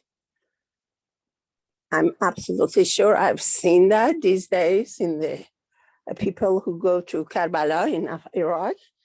They run to serve the other one more to get more benefit, spiritual benefit. So that's not far, they say, that we really feel that satisfaction by serving. And, and also we can do it, see how it works for us, how we feel in our life. Does it develop something for the good or not? And then we are not obliged. Nothing, we are not obliged in the soul level. Yeah, it just sounds like, again, beyond our understanding, how we're going to become more enlightened and we're not going to understand how it happened. You see, yeah, you feel it in your Mhm. reaction to people, reaction comparing what you were doing before, how you feel about the same things. You know, when the soul raises, we see things differently. Like when somebody says something you don't like and you think is different from you, at first we used to put them aside, okay, or criticize them. But when the souls raises, we listen exactly what they are saying to learn something from that person. How does it work for these people different from me? And what's the difference, you know? So everything is cool. They are happy, we are happy. And that's, I think, because of the soul which has been raising, elevating, educating, you know, yeah, because we have a lot of place to go again. It's unlimited, the levels. So we are lucky to do that in our physical body without going to the other world and see how things are.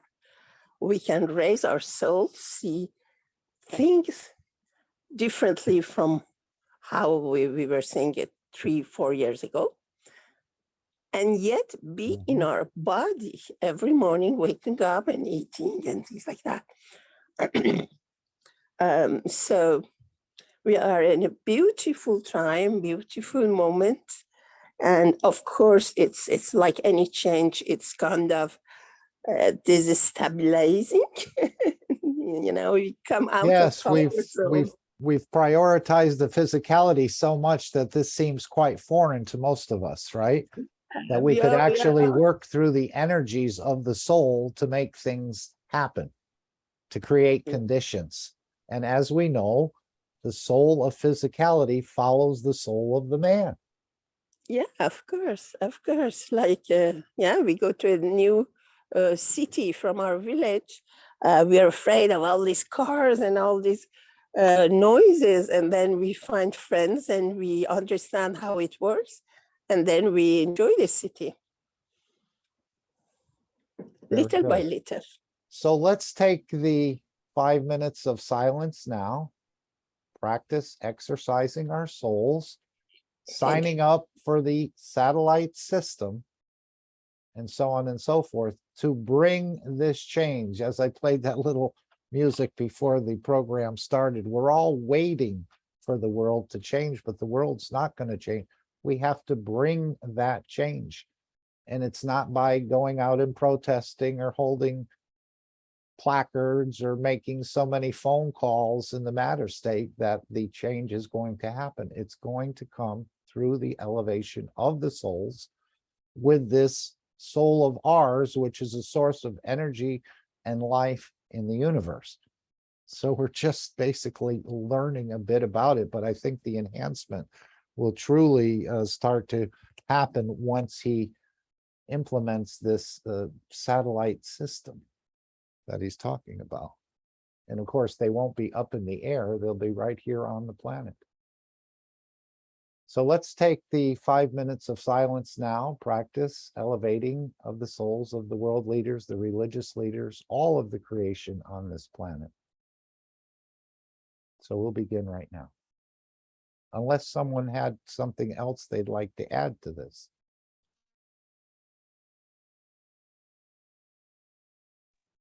Very good.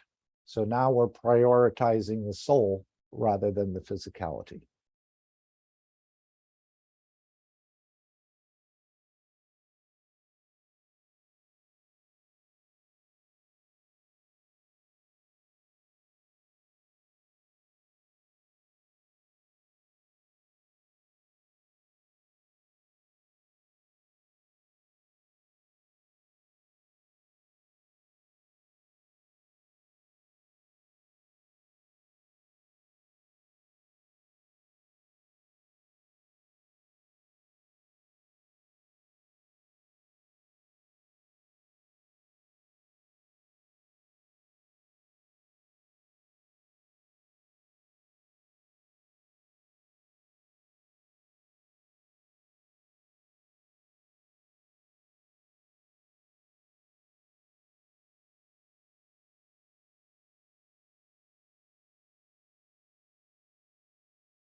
Thank you all for participating in this greatest movement of the soul of the man. And I think we've all realized or had inklings along the way that we are more than just flesh and bones, let's say. And now we're learning much more about our capabilities and the beauty and the grace that we possess. So thank you all. And now the part of the show that you've all been waiting for, which is when Alex from Canada comes in and shares a teaching with us or an understanding, and we get to ask him questions or discuss between ourselves what actually has been conveyed on his teaching or something else perhaps. He's well versed in the knowledge. And so we want to welcome you, Alex. I will play the disclaimer and then you can take over the screen. Thank you once again for joining us. Thank you very much, Mark. Disclaimer. The information and education material contained herein is meant to promote the general understanding and dialogue of GAN's processing. Such information is not meant or intended to serve as a substitute for a healthcare professional's clinical training, experience, or judgment. For patients and individuals, such information is not to be a substitute for professional medical, therapeutic, or healthcare advice or counseling. For medical issues or concerns, including decisions about medications and other treatments, readers, viewers, listeners should always consult their physician or, in serious cases, seek immediate assistance from emergency personnel. Prescription information, procedures, and use of medical devices information should be undertaken only by properly trained and certified medical personnel. We specifically disclaim any warranties, express or implied, including implied warranties of merchantability or fitness for a particular purpose. Such information is provided, as is, and is believed to be accurate at the time of its publishing, but it is the viewer's job to evaluate the accuracy of any information found in this presentation. Every case presented is of their own experience, applied by themselves for themselves, and it applies to their case only. Every person experiencing health problems should seek professional medical advice and consult their course of treatment with a doctor. The processes of plasma balancing described herein are a natural process which supports the body but does not replace medical advice or therapies one is already subject to. And now, with a great round of appreciation from our souls, we welcome Alex from Canada. I think he's ready to go. He was putting some final touches on his presentation for today. And let's have him share his screen. Let me bring these down. Thank you, Elizabeth. Thank you, Mernez.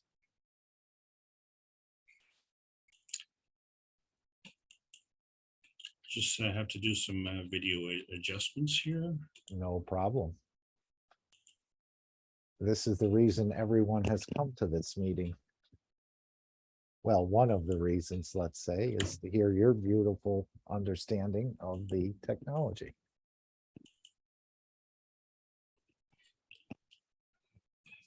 How do we do now? We see your screen. Thank you. Thank you very much. Just one more adjustment, please. Take your time. We have all the existence in the universe, so we're not bound so much by time. I think we're coming to realize that more and more as the time goes on. And of course, welcome everybody. Yeah. We're trying to better understand the teachings of Marantev Keshe, and I want to welcome everybody from the North American community for spending their valuable Sunday afternoon in participating in these classes. And we need to welcome the other members from all around the world who make this such an outstanding success. And it is a success. This is the Keshe Foundation Spaceship Institute, teaching in plasma science.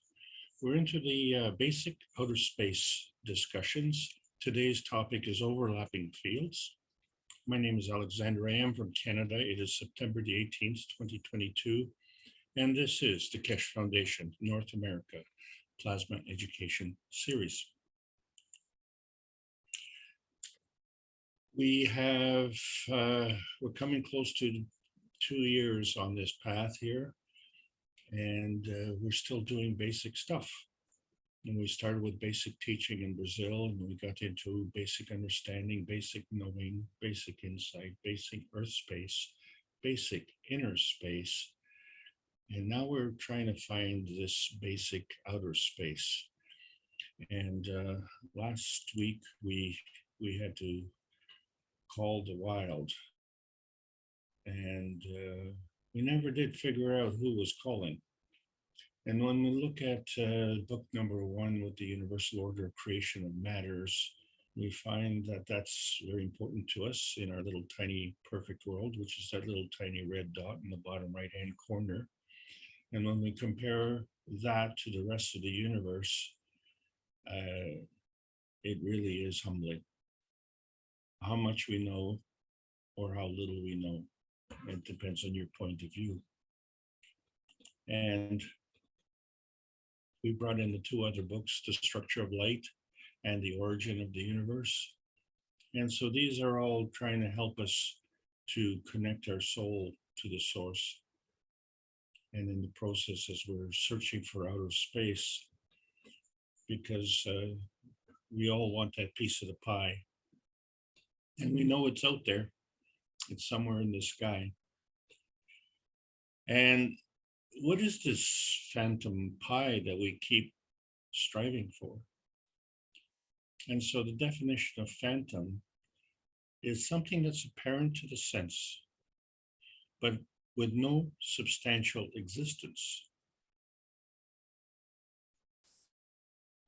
So there is an existence, but when we say substantial, the reference is to physical.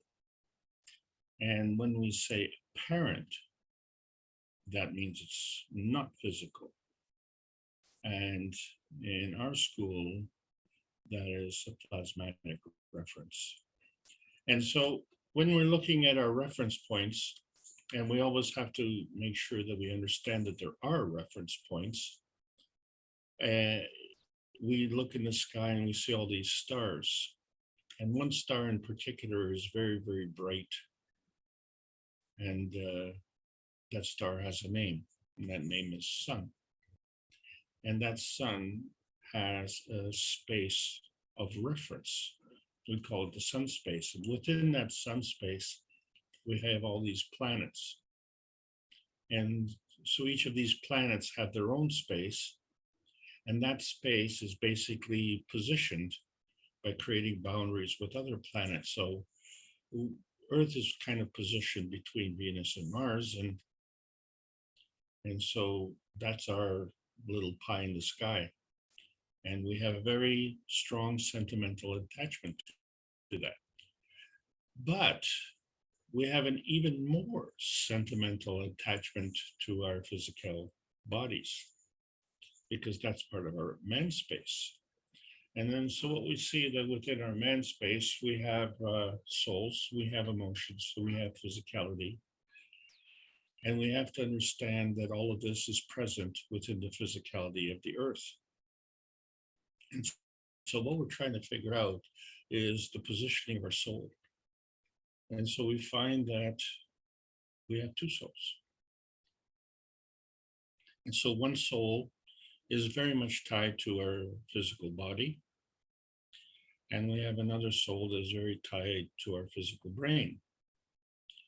And there is a connection between both to the physicality, and that is the emotion.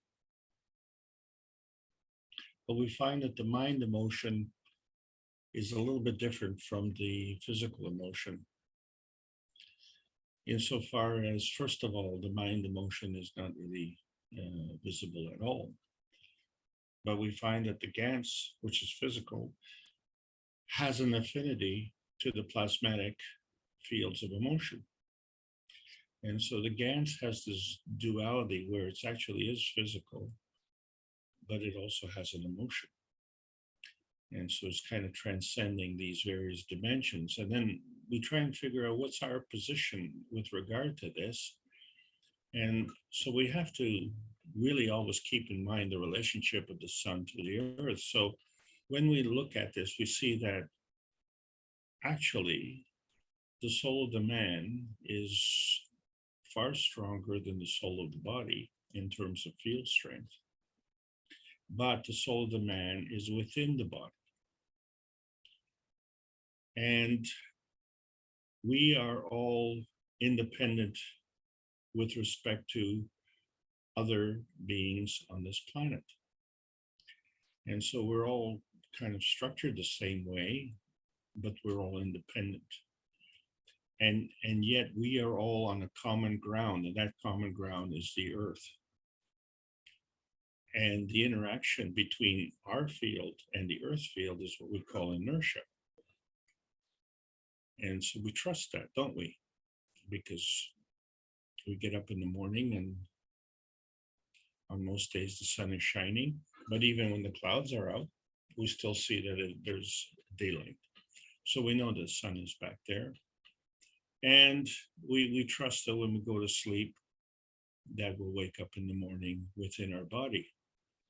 And so this trust is becoming very, very important, because one of the things that we trust,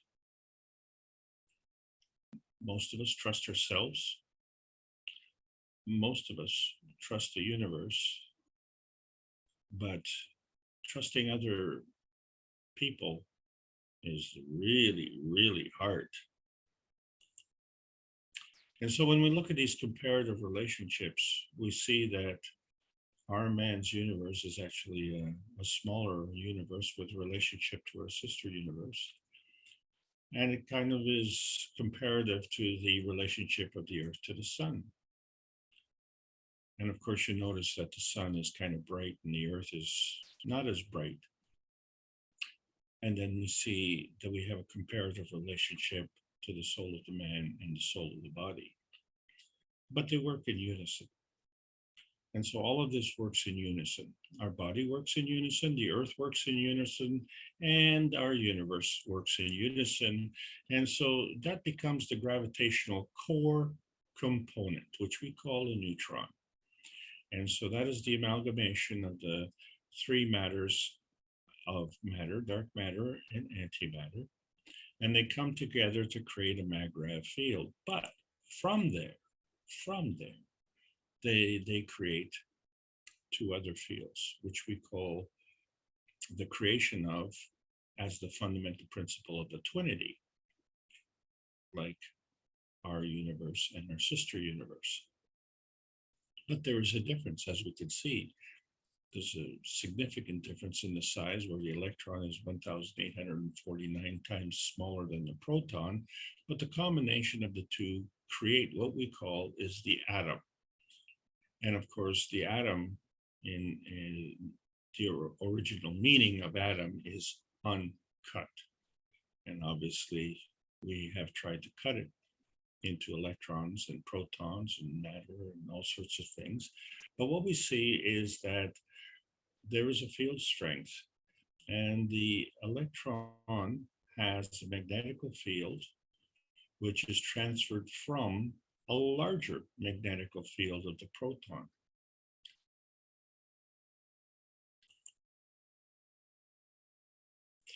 And we find that that transfer of energy also is composed of the matter, dark matter, and antimatter. But because there's a transfer of energy, that energy is magnetical. And so I'm sure you can see the difference between the two extremes, the gravitational neutron and the magnetical ray.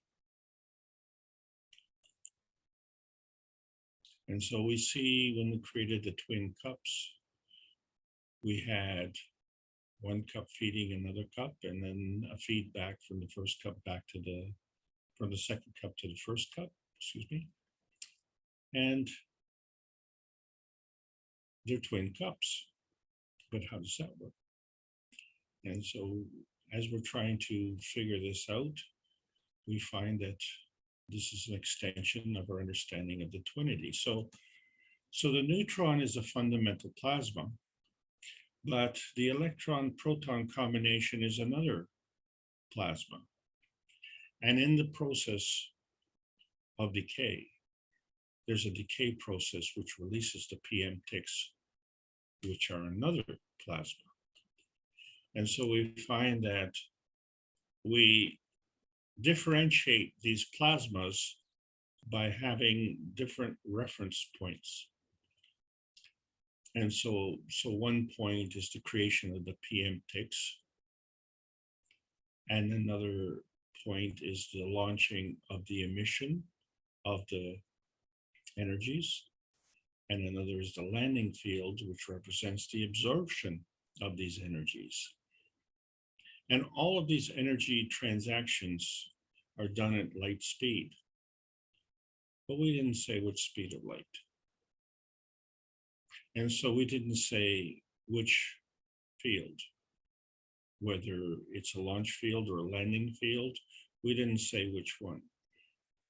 And in fact, we didn't say which PM ticks either, because we have a lot of variety. But what we are saying is that there is a significant difference between the plasmatic spectrum and the physicality spectrum. But there's a connection. And so that connection somehow is within the inner space. We call that the covalent bond, but you know, we're looking for outer space, aren't we? We've graduated from inner space. We're looking for outer space because we see the energy in the universe travels as a PM tick, which is actually a feeding pack. But not all feeding packs are the same. In fact, each and every one of them is unique. And you say, well, if they come from the same source, shouldn't they be the same? So technically that's correct. But they all depart at a different moment. And we'll say a moment in time, but perhaps more accurately, one could say at a moment in positioning. And so we're only doing the basics at this point. And so we understand that the spice of life is created through this variety. And actually that energy is manifested to the aminogen of our atmosphere and then manifests into the physicality, which is really a representation of the dream energy of the spirit and the default of the soul, the default energy of the soul. And so in plasma science, we have a magnetical gravitational relationship. And so it has to be asymmetric. In other words, one has to be of a different field strength than another. And so if we look across the picture from the left to the right, we see a transmission from the gravitational to the magnetical. But if we look at from the top down, the transitional exchange of energy is from the gravitational to the magnetical. Well, didn't we just say that? And then from the interaction of these two field forces, we create another PM ticks release.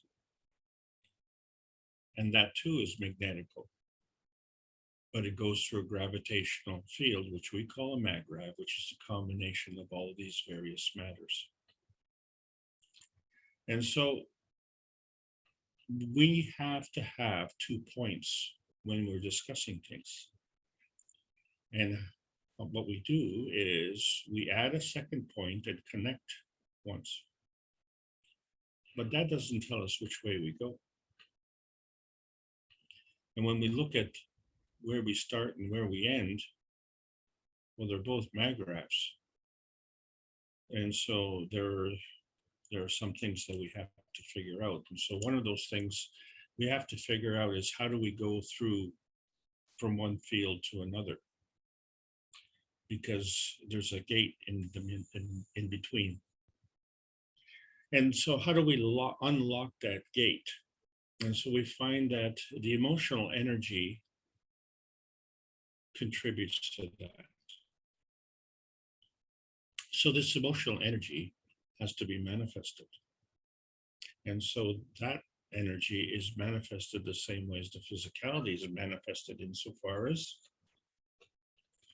there's a launching field and there's a landing field. But how do you know which way is which? And then we find that to unlock the gateway, we have an inner space, which is our spirit. What we find within our spirit is we have our soul.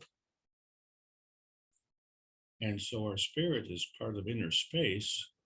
And so if our soul is within our spirit space, then that's a deeper inner space.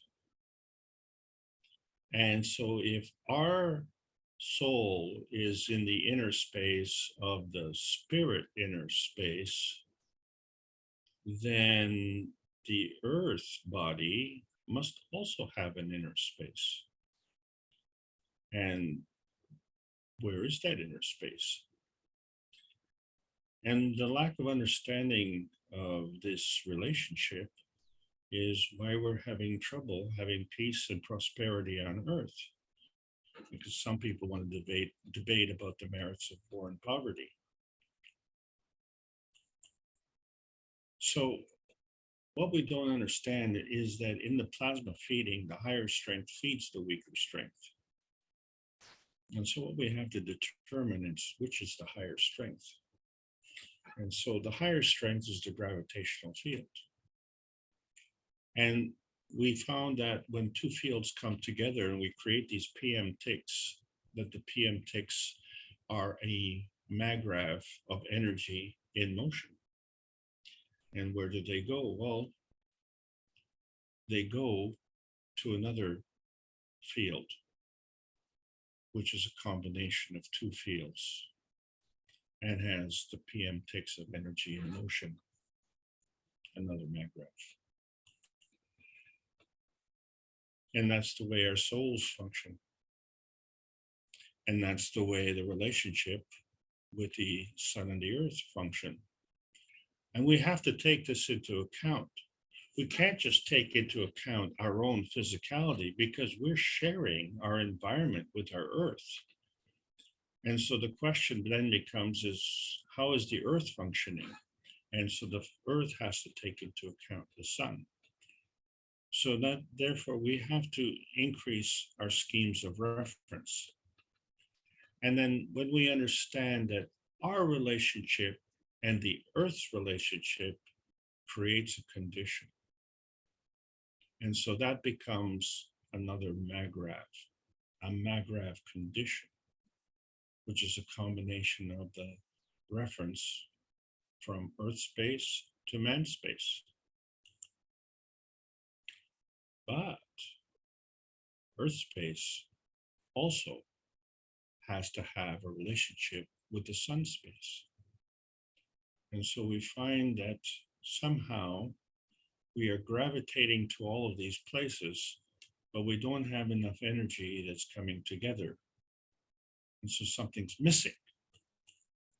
So it brings up more questions. And as we're trying to answer a lot of questions, it's frustrating to ask even more questions.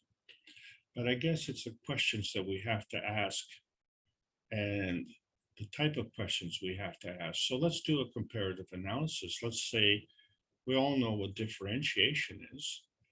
And so if we look at the comparison and say, if we have the same environment, how do we get different species within that same environment? Shouldn't they all be the same? And so what they represent is the uniqueness of the PM ticks, the energy packs traveling through the universe. But there's a commonality, you see, because first of all of these are in Earth space. And what are all of these? Well, let's just keep things simple. And so there's us, man space, and we see that they're vertical people space, and they're sharing the same space. And then there are also horizontal people, and you can't see the critters running around because the vertical people are providing cover for them. But you know they're there. You can hear them. You can hear them scampering. You can hear the birds cackling, and all of these are fields. And because they're all within the Earth space field, the only way that these fields can exist is by overlapping. But they're individual, they're unique, and there's a lot of variety. I mean, a lot. And how do we know that it's a lot? Well, when you look at another planet, you can clearly see that if you were to say which one of these is heaven, you would say, well, Earth is heaven, because look at the variety. So what we're saying is, if we were to change our environment, would we have the same species? And so that question really pertains to, if we change the environment from Earth to Mars, or if we change the environment from Earth to the sun. But what happens if we just change the environment on Earth? And we can clearly see that the man space and the vertical people space and the horizontal people space all remain the same. In other words, you can take a man from the northern hemisphere to the southern hemisphere and he will still be a man. And you can bring a plant in from China to North America and it would still be that same plant. So just changing the environment does not change the species. And so that doesn't account for differentiation. We talked earlier about transmogrification. So in other words, we keep the same environment and we keep the same species. But we can see that bloodworms turn to mosquitoes. Are bloodworms mosquitoes? Are mosquitoes bloodworms? Well, yes, they are. They're the same species. And they're in the same environment. But they've changed. So have caterpillars. They've changed to butterflies. And tadpoles have changed to frogs. Was this so hard to understand? And so we call this transmogrification because it's a changing of the species within the same environment. But in reality, they are the same species. So if we look at the relationship of eggs and they become chickens or geese, and then embryos become humans.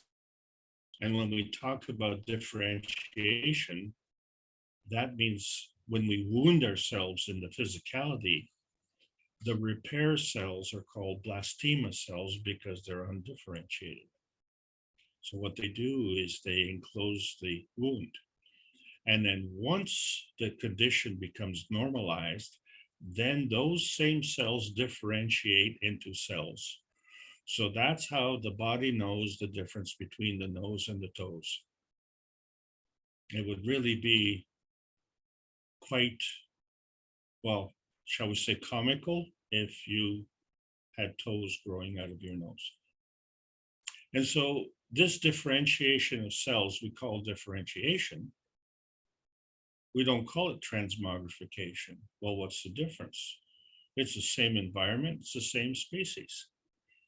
And so why am I going through this? Is saying, if we are going to change our environment and go into outer space, and let's say go from the Earth to the moon, which is going from Earth space to moon space, would we go through a transmogrification? In other words, would we differentiate into something else? And so we have to understand that we're not talking about transmutation. The transmutation is a totally different ballgame. The basic rule is that 1 + 1 is more than 2. We could see that because we still have the one and we still have the other. And then we have the combination of the two. This constitutes 2 feeding dimensions. And then we have 3 feedback dimensions. And that is, 1 feedback dimension is the byproduct of the first 2 feeding dimensions. And as it feeds back, then the first feeding dimensions become a feedback of the feedback. And we are none of those dimensions because we're the observers. So we're in another dimension. Well, which dimension is that? Could it be that we're in outer space? Well, we still haven't found outer space. What we do know is that our souls are in the inner space. And our souls are trying to position themselves. And so we have 2 physicalities. We have a brain and we have a body. And so we find that the heart is in the body and the brain is in the head, which is in the body. And then the soul of the body is in the body and the soul of the man is in the brain. And so we have the emotional connection. And so we find that the emotional connection of our body is feeding both physicalities, the physicality of the brain and the physicality of the body. And therefore there's a feedback. But not only.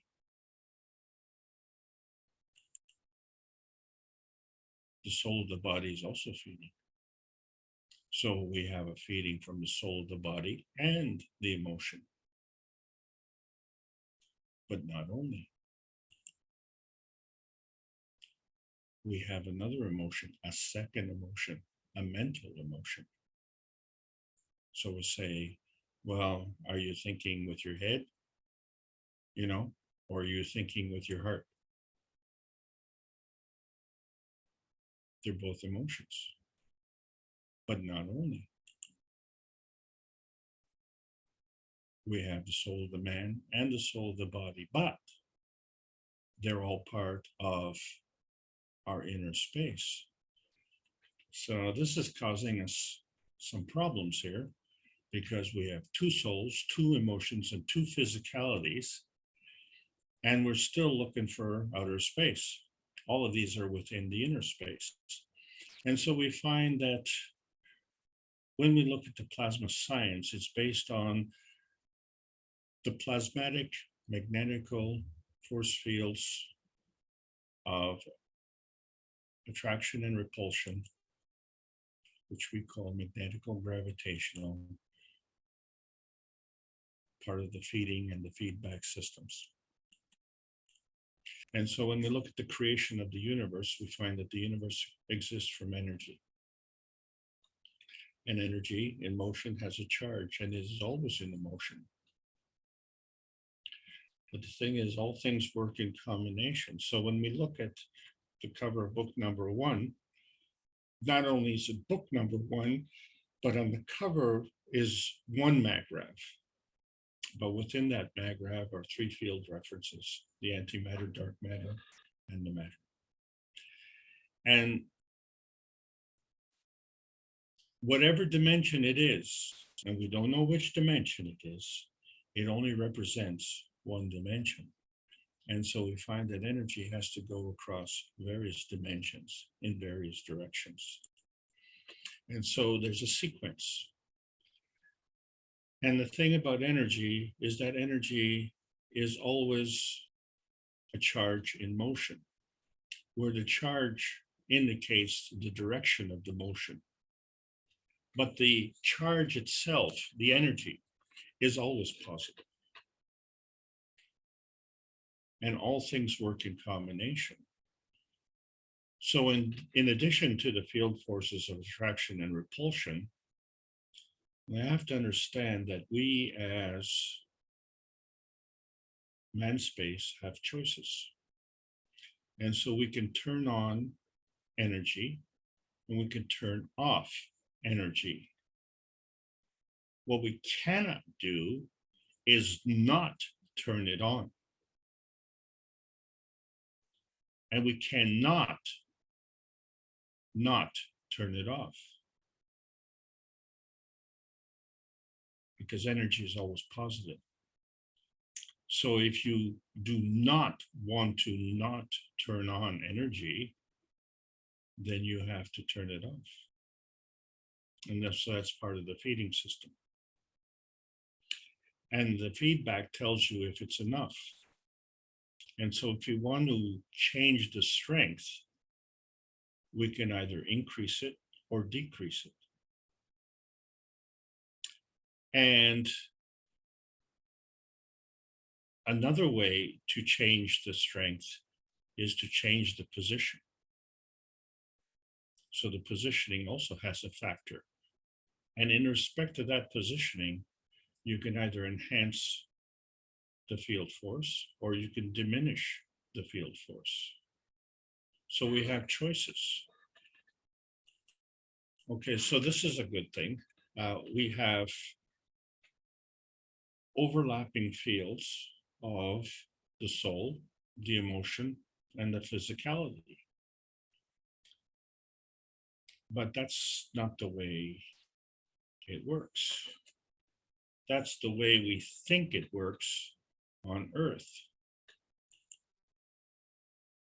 But in reality, our soul is the feeding field, and our physicality is the feedback field. So the combination of the souls feeds the combination of the brain-body physicality. And interestingly, the Gans is physical as well. So the Gans has this duality of being non-physical emotionally, but physically as a Gans medium. And so that becomes part of the feedback as well, to differentiate from the mental emotion, which is non-physical. Okay. But what we're missing is another feeding dimension. Because what we have here is an Earth space reference. We have to understand that this is an Earth space reference because we're in our Earth bodies, in our man space. And so our man space is physical. The location of our man space is Earth space. And the Gans that connects the emotion is also physical. So that's our Earth space reference. But somehow this is not really correct, because there's a soul of the man and the soul of the body, and we have two physicalities. So how does this refer to the Earth space?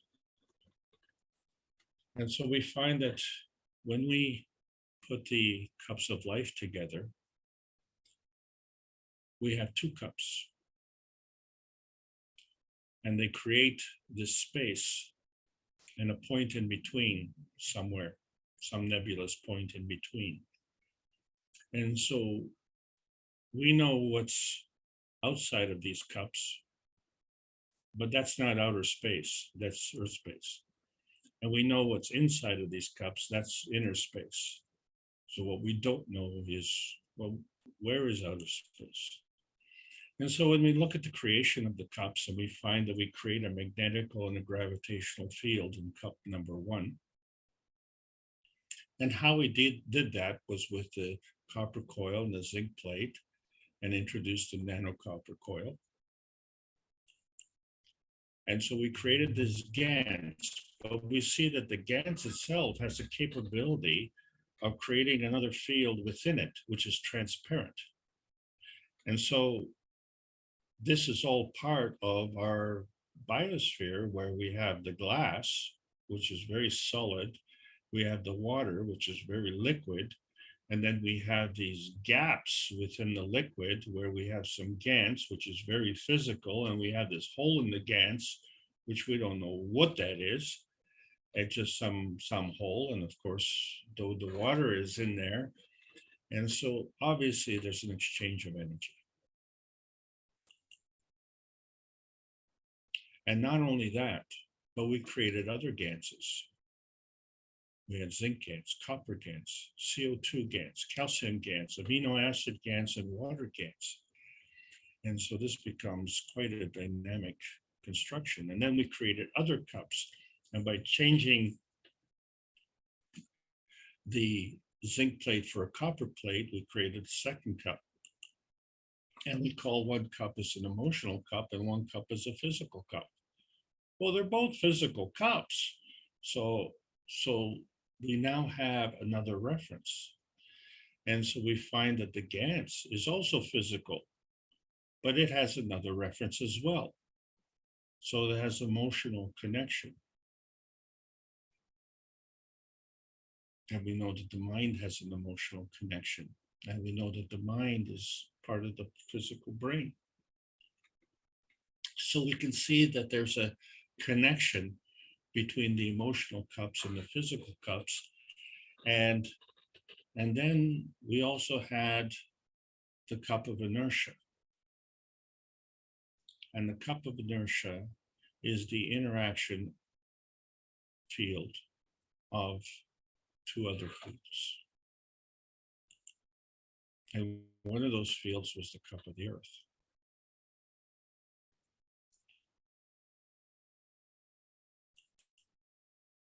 And then when we put the 5-cup system together, we can see that cup number 1 is the cup of the soul. Cup number 2 is the cup of emotion. Cup number 3 is the cup of physicality. Cup number 5 is the cup of the earth. And so we find that the cup of the inertia is a representation of cups 1, 2, and 3 in reference to cup 5. That's a 3-to-1. I think something's missing. And so what we find is that what we're looking at is basically our plasmatic manifestation, where we have a Magrav condition. But that Magrav condition radiates out. And as it radiates out, it also radiates back. So there's a feeding radiance and a feedback radiance. And so when we have a source and then we have a destination, then we have positioning between the inner space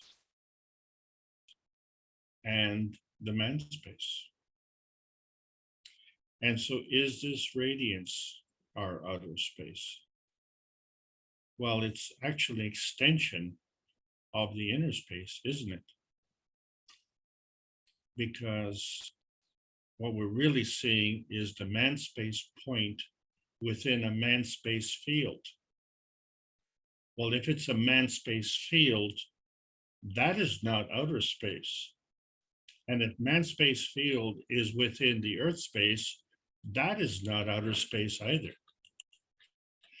So when we look at the space room at our space center, and we see the different chairs, and we see there's a reason for going from the chairs because they all represent different field strengths. And so we find that these field strengths can overlap.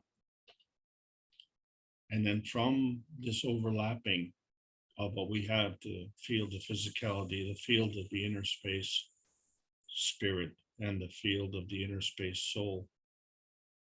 And we can then go into our enhancement spaceships. And we can return. And so many have gone in safety and come back safely because we have maintained the connection. And so we do the same thing when we go to sleep at night. We maintain the connection.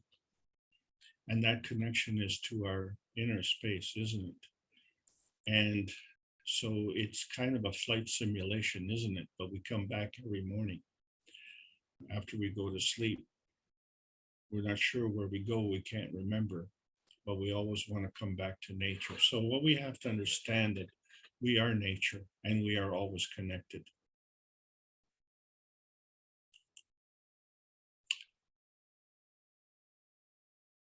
And so we find that our soul of the man has a larger field than the soul of the body. And we find that there is an interaction field around that also, the supergranular layer, which allows us to do other things. And mainly it has to do with the difference between the dynamic transfer state and the physical destination state.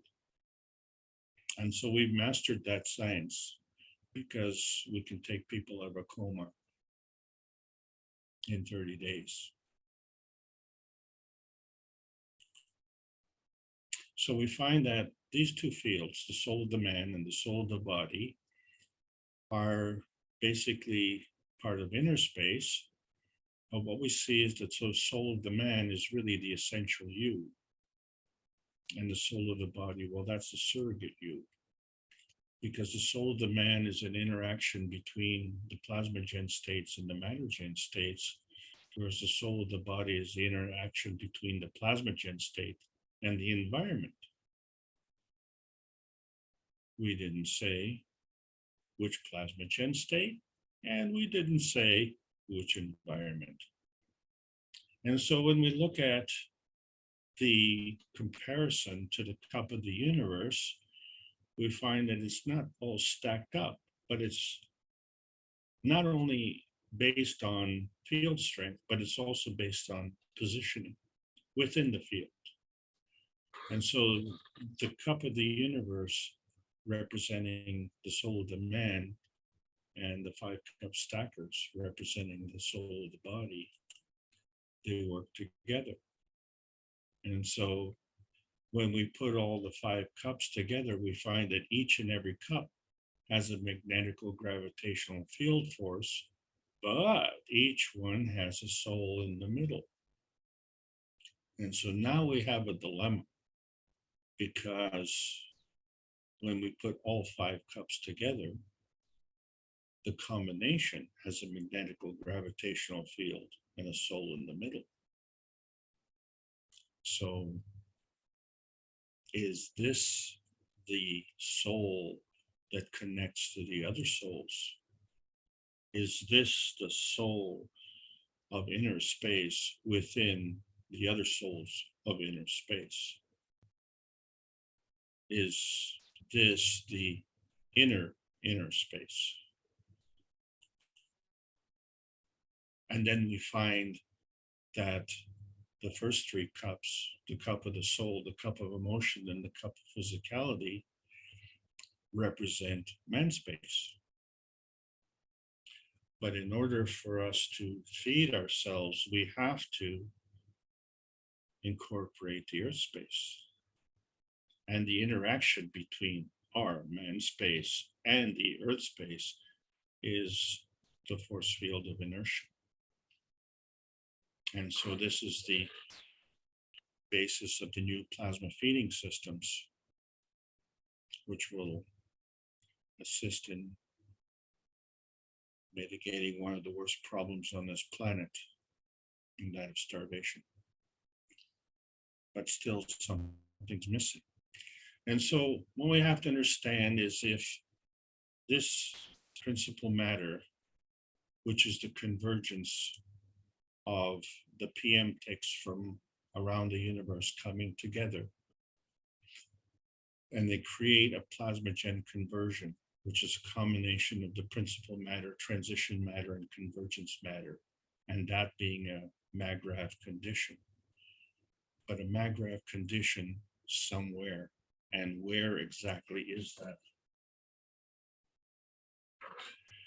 And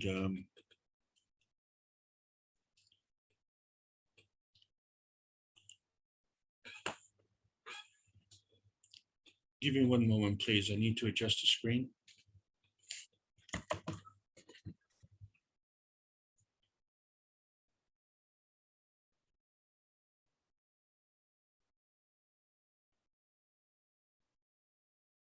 Okay, I hope everyone is writing down a question or two to bring up after Alex finishes.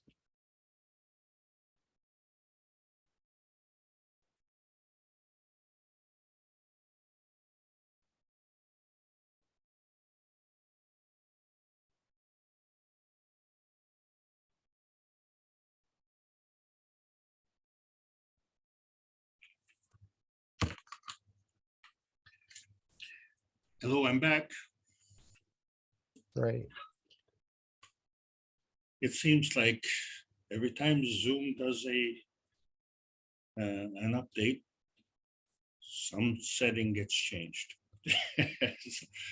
Anyway, getting back to the plasma rules, and I hope you're enjoying this trip, because what we see is that the energy states change by order of magnitude. So we said they can increase or decrease in terms of strength, and the higher strength feeds the lower strength. So those are the rules. But interestingly enough, in outer space, well, let's say within sun space, we see that it's kind of different. If on Earth space we increase, that's called creation, and if we decrease, that's called natural decay. But in terms of sun space, the sun is catalytic. It's a non-consuming. So it's always providing. And it helps in changing these energy states. And as we go into higher plasma states, these energy states change by many orders of magnitude. So the basic rules are that plasma can absorb these fields of energy, or plasma can be a barrier of fields of energy. But it cannot not give energy. The universe always gives energy, but the way it gives energy is bound to the ethos. And that's what we're striving for, to change the way we manifest things, and to understand that the plasma feeding always leads to a manifestation. But this manifestation could be non-tangible or tangible, non-visible or visible. But we now have to include the emotion of presence, because that emotion is also form artifact. And so any formation of any field is a manifestation. And so energy in motion always comes to a manifestation point.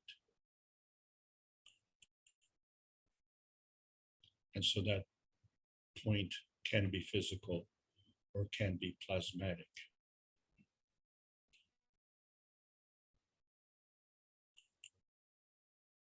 And so when we look at the way we create emotions and motion, and the natural creation and the natural decay, and we find that it's always a two-way street, and there's a connection. So if it's a creation, there's a connection between the magnetical gravitational field force And if it's a decay, another form of creation, there's a connection between the magnetical gravitational field force. And so there would have to be a bond between, and that is represented by a magnetical gravitational field force.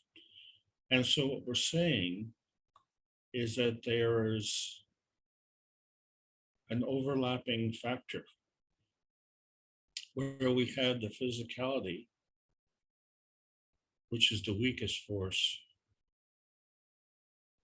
overlapping an emotional force, which is a stronger force, overlapping a soul force, which is an even stronger force. And this only represents man space. And so we find that when we look at man space, we have to take into account Earth space. And so that Earth space is overlapping man space, and that is called the overlapping field of inertia space. So something's missing. When we look at man space, we have two souls, two emotions, and two physicalities. And then on top of that, these two souls are like an inner space within another inner space. But when we look at the Earth space, we only see one physicality. And then the connection, the interaction between the two spaces is only one inertia. And so there's a phantom field out there. We can't see it. We can sense it, but it has no substance. It's some nebulous field. And so when we look at the double rainbow and we see there's a field in between, we have to suggest, well, wait a second. Outside of the rainbow is still part of Earth space, and inside of the rainbow is still part of Earth space. And so is this space in between the inner space where we build our peace dome? Is this the inner space of the Earth space? Except that it's not inside the Earth, it's just inside the Earth space. So is this the inner space of the Earth space as a Earth body? Is there another inner space?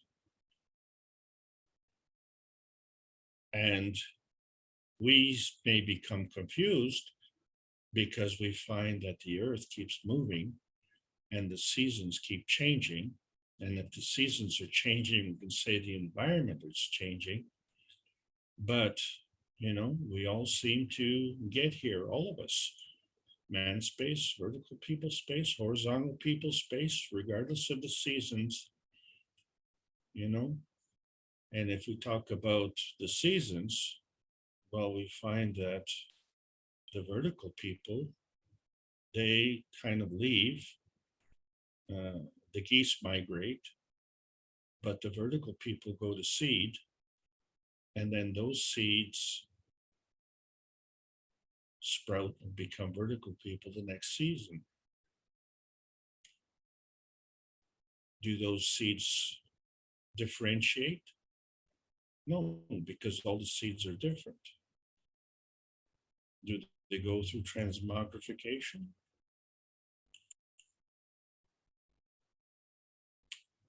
So we see the soul sequencing is the soul of the sun plus the soul of the earth attracts the soul of man. From that, the soul of man plus the soul of the earth attracts the soul of the body. From that, the soul of the body plus the soul of the earth manifests the physicality of the body. So this pathway to manifestation interacts with the soul of the earth in all cases. This only makes sense, doesn't it? Because we are man space on earth space. And so the earth space, therefore, also has the soul of the earth body. And that soul of the earth body is within the earth space. So this is the environmental reference. Where is outer space? And where is the soul of the earth body? If the peace stone is the soul of the earth body, then what's the magma? Is the magma the soul of the earth body? Or is the magma the earth brain?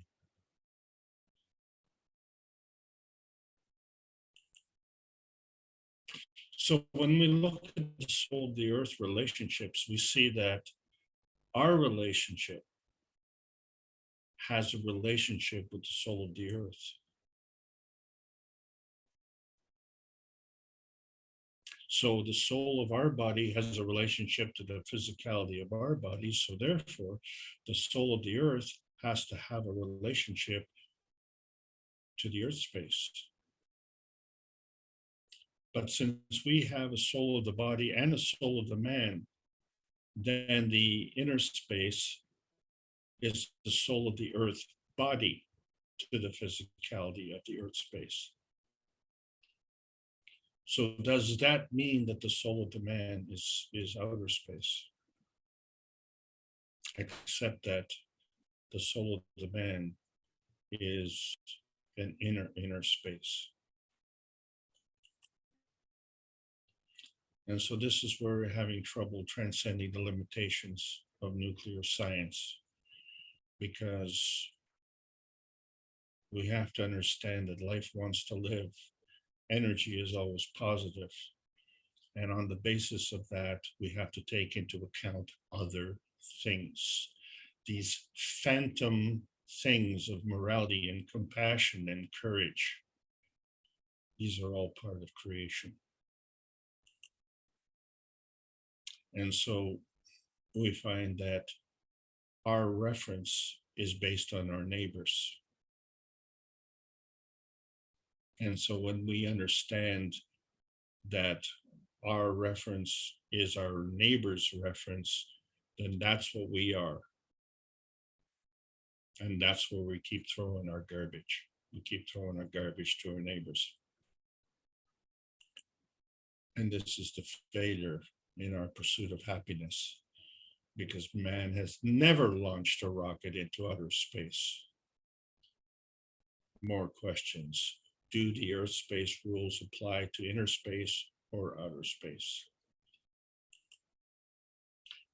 And so as we're trying to define plasma, we see that plasma is a kind of energy state. And so what's important is for us to understand our Earth space, finding our inner space. At the same time, we're still searching for outer space. And so we find that part of our inner space is our emotional energy manifestation, along with our physical energy manifestation. And we have the capability of motion. And so it's this emotion energy which is motivating our physical energy. And the way we do this can be through enhancement or diminishing. And so that's the difference between my binding and my launching, isn't it?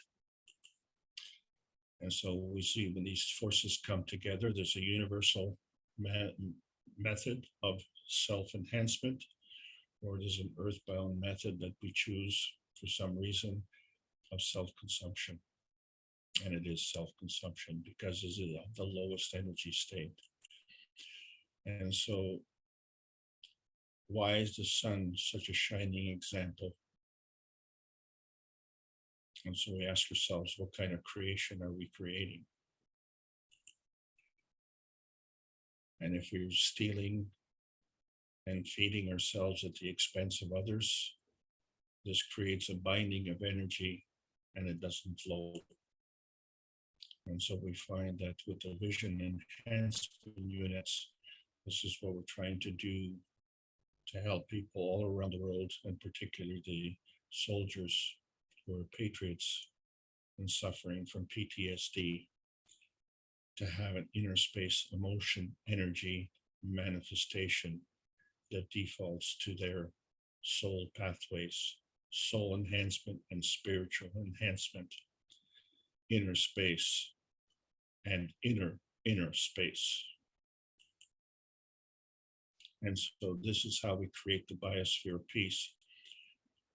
And we find that the call of the wild is actually normal, and the majority of us are normal. The universe is normal. The earth is simply seeking freedom and emancipation, and man's existence has reached a crisis point where we have to harvest the plasma energy of the plasma universe and understand that the peace dome is actually an earth space, inner space dome, the inner space of the soul of the earth body. And we are part of that field. We are overlapping that field. And so still we haven't found any proof of outer space, because our Earth space field is not moon space, because moon space is part of our Earth space.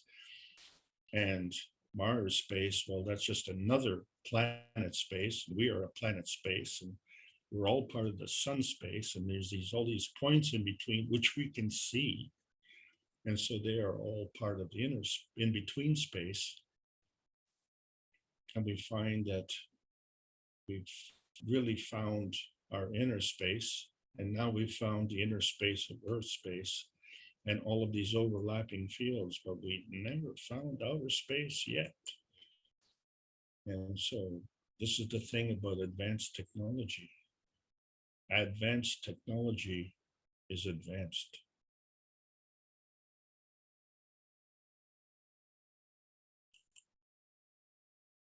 And the proof of this phantom reality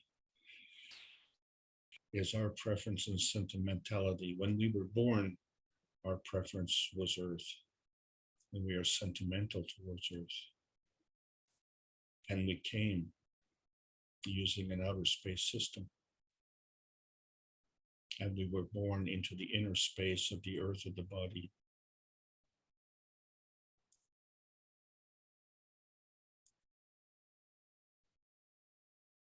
Are we halfway there? Is Earth space half the trip? Or are we now residents of Earth space, shareholders and responsible? We are inherently peaceful. We have to cross this peace bridge. And this bridge will take us in to meet the rest of the universal community. And we owe a lot of gratitude to Neil Howe for bringing together all of these medallions and more that are still not seen, because this is where science meets the soul of the man for the purpose of peace. And that's what this is all about. We are in the post-June the 6th, 2022 era, where we can make choices between the manifestation point of Earth space and transparency point of inner space. And we're still looking for outer space. This is the Keshe Foundation Spaceship Institute. Teachings on plasma science, and we're calling all Earth space patriots. There's a World Peace Treaty. Sign it. Sign it with your heart and sign it with your soul. See, because the Earth has overlapping fields of life. And there are no boundaries. This is what constitutes freedom. And so we find that it isn't just Earth, but the soul of the Earth body is also part of inner space. And so our earthbound physical and emotional transformation depends on the atmospheric emotional transformation of the earth space. And this is how we transmute from the transparency point to the manifestation point, and beyond the nebulous point of the universal inner space of freedom, the universal refugium of the nebulous life of the universal community. And we find that the search for outer space is putting stress on the man-made boundaries of thought. So plasma science needs to be delivered in exchange for peace on Earth. Welcome to the outer space age. Thank you all for listening. I hope you enjoyed the trip. Thank you, Alex. Did we actually go anywhere? As Mr. Keshe said, like in the units, you don't actually go anywhere, but you can be on the moon. So as we've said before, the soul is within the universe, but the universe is within the soul. It's a very interesting concept. And is there really an inner space or an outer space, or is it all one space in a way?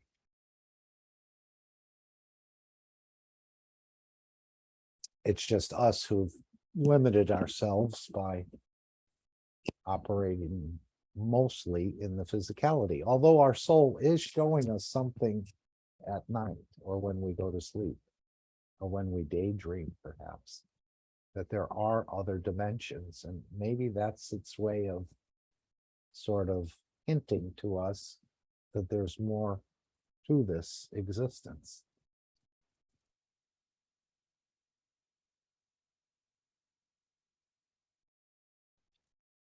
Would someone like to ask a question?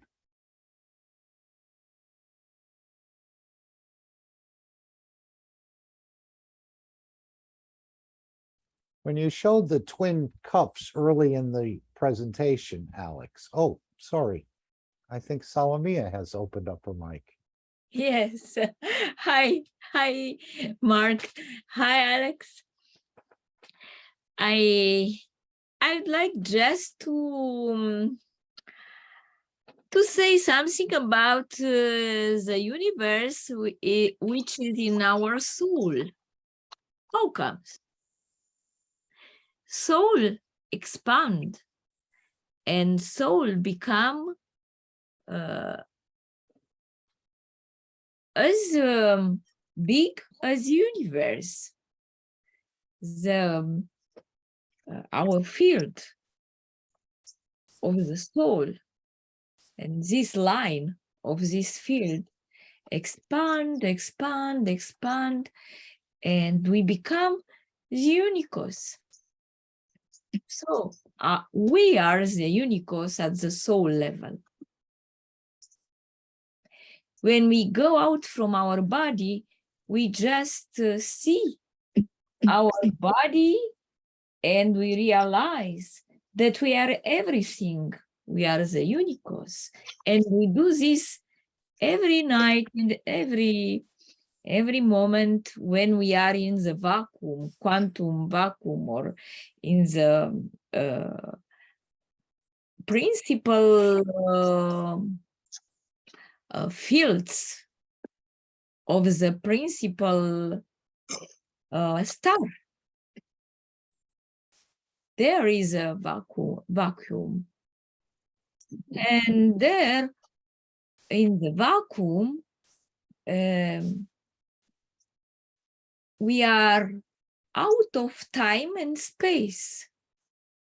We are out of waves. We are not a particle, we are not a wave. We are just a vacuum, which is not empty, is full of potentiality. So our soul has all potentialities of the universe and of the unicos. We are a big and we are a small universe at once. When we are awake, we have our consciousness awake, We are the small universe. And when we become the consciousness, the soul of the universe, so the consciousness is the second soul of the man, soul of man. We become the big universe, the big unicos. It's like a big toroid and a small toroid. And in difficult time, this small toroid become a big toroid, like a coat when we change this coat from inside outside. So we go from inside outside, and we become the bigger toroid, with the big toroid of the universe and of the unicos. And when we are small,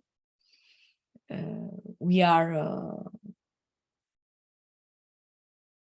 inside our body. We are also a toroid, but a small toroid. And in special condition, we transmute for the small universe of man to the big universe of the world, of the entire cosmos, of the unicos, as Mr. Keshe taught us. This is my explanation. I apologize because I came late, but I was in Delta and now I am full of energy because my consciousness, my soul, just travel from this small unit of the soul. I expanded my fields and I became an unicos. And my energy now, full energy of the unicos, is on my soul now. I hope you understood me, and I hope you understood Alex. And thank you very much, Alex, for your nice explanation, your lovely, lovely lessons. Now I am in holidays, but I will start again to teach, and you inspire my soul. And I teach 47 lessons inspired by you, by Mr. Keshe, and from my own inspiration too. I give free of my soul for the humanity, for entire planet, and for entire unicos. Because this invisible world of 99% is full of souls. They are not visible for us, for our protein of our humane eye, but everything is full, and we can see this with the eyes of our soul. All these beautiful souls from the universe, which is not empty, is full, full, full of beautiful souls which are in peace. I hope that our planet will be in peace. And I wish as soon as that the soul of Queen Elizabeth will help humanity to be in harmony. I mean the mission of king and of a queen on the earth is to bring harmony. If it's not the case, king will disappear and queens because they are not able to fulfill their mission on this earth. Each of us, we are the queen of our body. I mean, the queen is our soul. The king is our soul. So now it's time that we at the soul level will bring harmony on this earth, not only queens and kings, because we are our own kings and queens with the help of our powerful soul.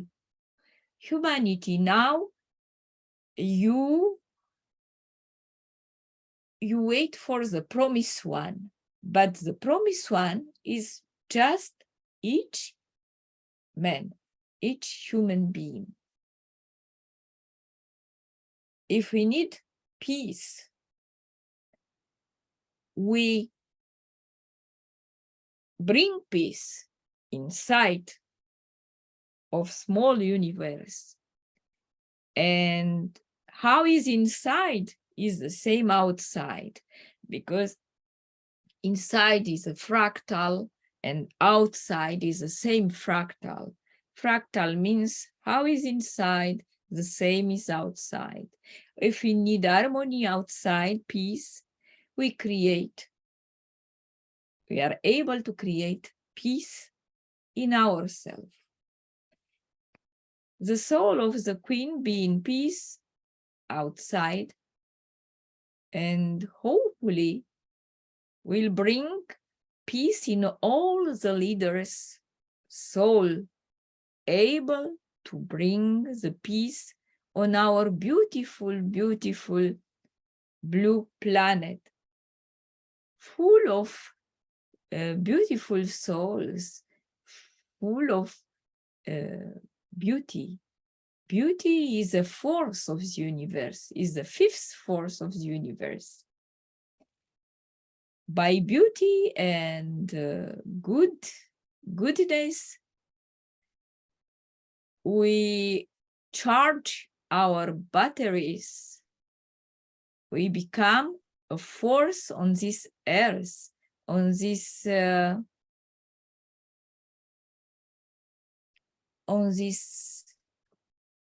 world, which need the force of peace in order to create beauty and to create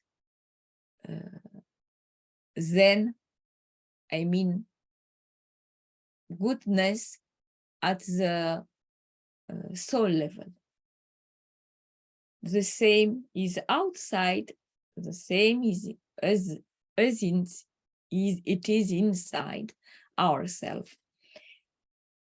Much love to you, all knowledge seekers, members of Earth Council and Universal Council. Thank you very much for your beautiful, beautiful souls, which I feel. And thank you for your love, harmony, and peace spreaded all the time on this planet. I can feel it. I'm sure that the peace is in our hands, is in our souls, and will be on this planet in a sustainable way. Thank you, Mark.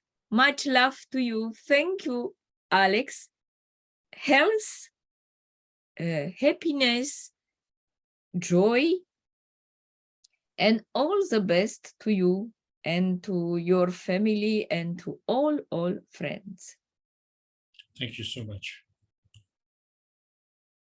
Yes, thank you for adding to the knowledge, Salomia. It's nice to hear less guesswork and more understanding from Mr. Keshe that we can intelligently talk about the universe. I mean, there's so many science books out there and so many sort of different understandings. We don't know who to believe, but our soul has confirmed to us that what we're understanding and receiving from Mr. Keshe as a universal messengers, even though we don't understand it all, is really much closer than any of the knowledges we've understood in the past. So it's very beautiful as we hear knowledge seekers talk about their understanding of this. And of course, we're the captain of our own ship and no one else's. I know Mr. Keshe did give, I think, Salome, it's at the end of the 450th workshop where he did make some comments about the Queen, and we do elevate her soul as well. And as well as the her former husband or husband, Prince Philip. I missed this 450 because finally I got my new heating system in my house, and I am so happy. And I was busy this day with this work, but tomorrow I'll listen. Thank you very much. Now all we need is a guaranteed supply of energies, don't for your new heating system. Gosh. Yes. Maybe I have this system without gas, but anyway. Good. Yes, we wish you warmth and no hunger for all of the Europeans, that's for sure. And of course, we have the technology on the table being offered to circumvent this potential human disaster that's lurking just in the few weeks and months ahead. So thank you for sharing, Salome. Pleasure. I am so happy to be with you. I missed you. As I was saying, Alex, if we go back to your twin cups that you showed earlier, and you've showed these before, and I've noticed this before as well, they seem to have a reddish or pinkish. Is that because of the type of salt you added in there? I was thinking you were using the Himalayan salt, perhaps, or is it something else that happened that caused that sort of pink or beige sort of color in these cups? I've never made the twin cups. I've made the cup of man. But is that unique to yours, or was it the type of salt you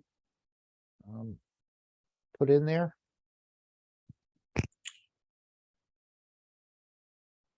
Can you find that palette, that plate there, that slide?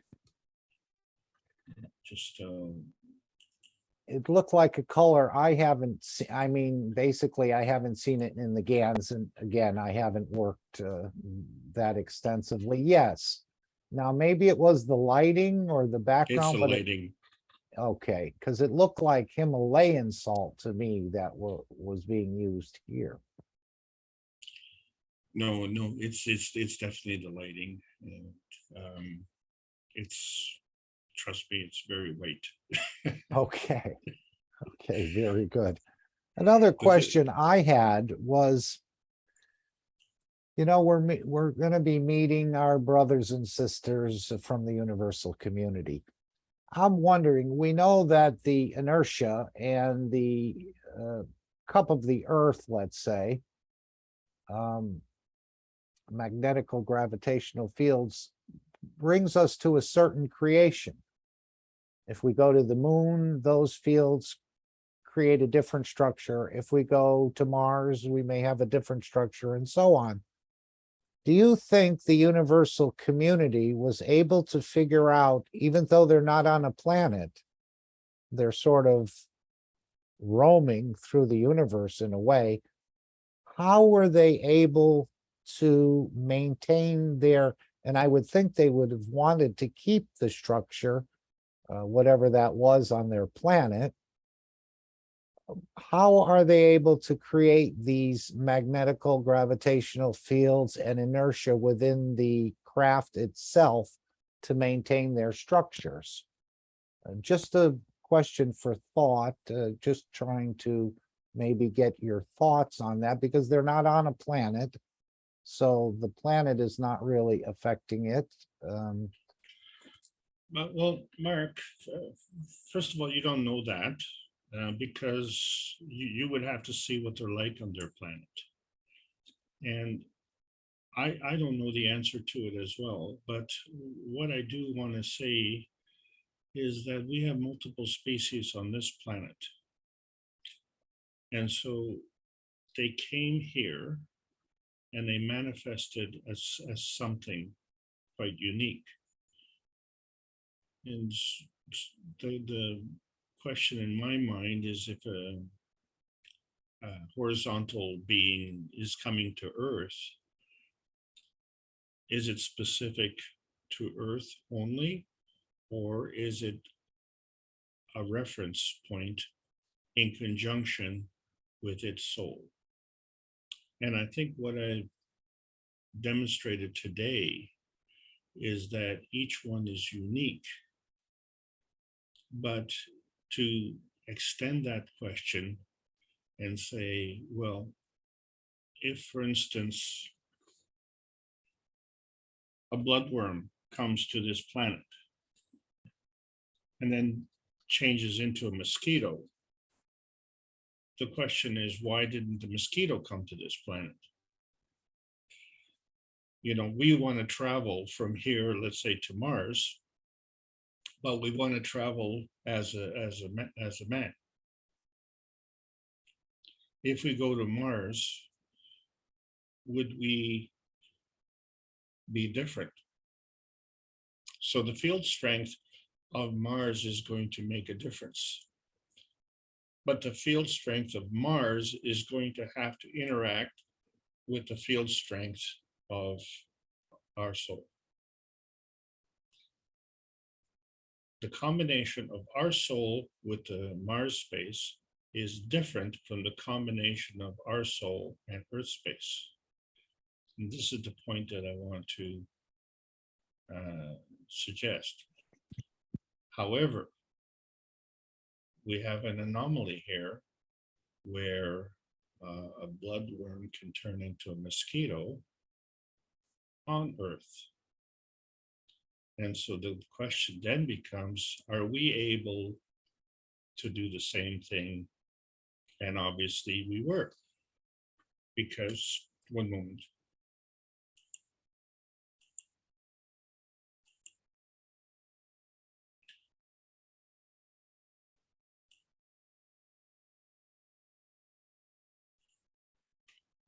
Excuse me.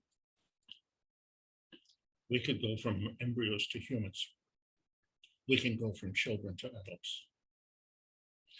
When we go from children to adults, we're obviously little humans to big humans. But to go from an embryo to a human, well, that's kind of different, because in the first trimester, you can't tell the embryo of a man or a chicken. So at some point in time, it differentiates. So we were at some point an embryo undifferentiated, like a blastema cell, and then we differentiated. But the differentiation within the same environment is transmogrification. So if we were to go to another environment, and Mr. Keshe has assured us that if we were to go to the moon, we would not look the way we look now, because the relationship between the Earth space and the soul of the man is different than the relationship between the moon space and the soul of the man. And it's quite a radical change, because the difference between the moon and the Earth is that the moon is a satellite of the Earth, whereas the Earth is a satellite of the sun. So there are different field forces coming into play, and these affect things. We will become eventually more skillful at determining the differences. Right, because they're just not static in the universe. They're traveling near black holes, or they're traveling to different galaxies, perhaps, or different parts of the unicos. But again, I don't know if they're maintaining their structure or their structure is changing based on the conditions they fly into. I would think the structure stays the same, and before they left the planet, and that's one of Mr. Keshe's projects, is to get civilizations out into space. So they might have been, this technology to keep their actual structure might have been shared with them before they took the sort of journeys, in a way like gypsies, he said. Well, an interesting question, yes, and we're asking more questions than we're answering. So one of the things, of course, is that if a bloodworm comes to this planet, they don't want to associate with humans. They want to associate with mosquitoes. So they can, despite the fact that they came as bloodworms, they want to differentiate into mosquitoes. If we go to another planet, and let's say we transmute and arrive as a human, and everyone there is walking around, with I don't know, 6 legs and 2 heads, for argument's sake, we would be freaks. So I think we'd want to differentiate into the type of community that we're going into. The point is if we transmute, say, between Europe and China, would we want to arrive as a European, or would we want to arrive as Chinese? There are physical differences. So, or if we go to Africa, where the skin color is totally different, would we want to do that? But I don't have the answers to this, except to say that these kind of changes are possible. So what I'm striving for is, what is the defining criteria for doing that? And not only do we have a reference from our point of view and from the environment's point of view, but within our space, we have an inner space, which we call the soul of the man, and an inner space, which we call the soul of the body. And so it is the relationship of all of these field forces which determine the physicality. This is the point. And so if we go to another planet, so we have the soul of the planet body, and we have a soul of the body. There's another factor still missing. And in some ways we could say, well, is that our relationship with outer space? Or is it a lack of understanding on our part? And so I think what we've exposed is the lack of understanding on our part. We haven't identified outer space yet. So we have 2 very, very large questions. And that's one of the reasons we're going to have a lot of new answers coming up as we go through the transmutation testing in Linz. But in the meantime, we have an existential crisis on this planet. And when I say on this planet, it's not to say that we don't affect the universal community, because ultimately we are also part of that universal community. So the responsibility that we see in our own little tiny perfect world actually extends into the universal community. And is that what we're talking about when we talk about outer space? So that's one of the reasons I've pursued this journey. What we need to differentiate is between the physical reality and the plasma reality. And so when we look at something, we don't have to go through all the gymnastics to figure out, the mental gymnastics rather, to figure out, is it physical or is it plasmatic? We need to recognize those right off the bat. So if we are doing flight simulation, then right off the bat, that is not physical, that is soul bound. And then if we are doing transmutation, that may or may not involve the physicality. So these are the skills that we really have to learn. And all I'm doing is identifying mileposts along the way on our road to knowledge and making sure that we understand the difference between what we are and where we're going. And do we have to depend exclusively on our physicality? So I think clearly the answer is we weren't born with a rocket. So why do we want to go into outer space with a rocket? It makes no sense whatsoever. So we got to start making sense. And the universal community is scratching their heads the same way. I just don't know if they're using wings or claws to scratch your head with, but that's another subject. Okay, anyone else? I saw there was someone who joined us man, but it may be somebody we know, but they just dropped out. Anyone else have a question they'd like to pose for all those willing to answer? Anna? Yeah. Hi, hello, Mark. Hello, everyone. Thank you for allowing me to bring this. And I don't have a question. I really have an ask for support. I am a pediatrician, and I am firsthand dealing with the tremendous impact of, mental and spiritual unrest in young people here in the city of New York. We understand. And specifically, this is a patient of mine who also happens to be my nephew. And then he's been dealing with mental issues for a long time. He's 24, deals with anxiety, depression, multiple, psychiatric hospitalizations. And he has the goodness on his heart to say when he's not safe, when there is this desire to give up, to lose hope, to not continue to be in such unrest, as he call it. Like I could not find rest on my soul. How am I going to deal with that? I'm losing hope. I want to go. And of course, he takes his medications, and he has, the professionals, psychiatrists.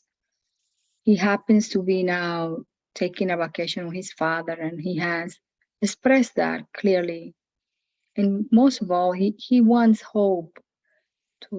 He's holding to a little hope for him to find a transformation that gives him some peace. I'm bringing this to you and to the community to see what can be offered to him in terms of other modalities that are not available to, the current protocols that we use to bring peace to young people dealing with these kind of conditions.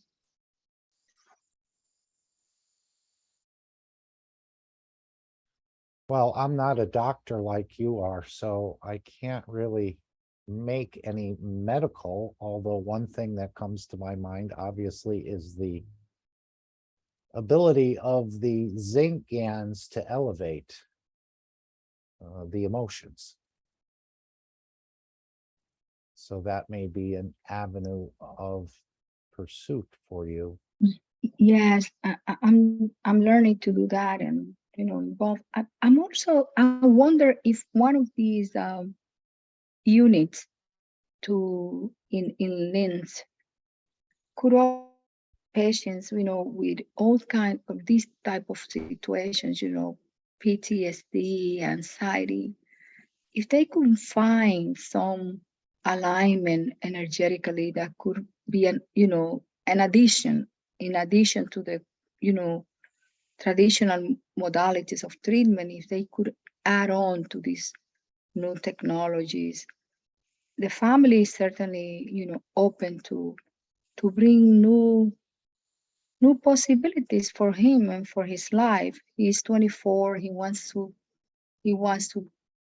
have a family. He wants to complete college. He wants to live. He wants to live. Right. I know Mr. Keshe said in the last workshop that we refer you to the doctors of, I guess, that are working with the Keshe Foundation. So it may be something you'd like to contact them with. Yes, I pretty much appreciate the contact information. Yes, again, we're not doctors and we don't pretend to be or offer any sort of medical solutions. We're technology providers. I got that, and I appreciate, what you put on the plate in terms of technologies and understanding for the doctors and for us to, bring a new level of healing and comfort to our patients. So I'm pretty much open to have that contact with my colleagues, and I'll certainly reach out to them on behalf of my patients. Yes, and I'll just go before you for a moment, Alex. And we heard again of the doctor that's going to write down how he helped himself with the cancer condition. And apparently this is a world famous doctor. When he's ready, he's going to put something together. And perhaps, I don't know if he's in your area. He said he was one of the leading countries, whether that's the United States or China or another place. But he's willing to share what helped him to balance or to process his condition. And that may give some hope to the family that there are more solutions than the ones they've already tried. Again, advanced space technology. Go ahead, Alex. Thank you. One of the reasons we talk in generalities here is as Mark has just outlined, and of course, within your profession, you have restrictions as well. But the generality is that we all have maladies. And the thing about these maladies is that they're all caused by the same thing, and that's a deficiency on this planet. So we have two problems. One is we have to deal with these maladies. And two, generally speaking, we don't have a solution for these maladies.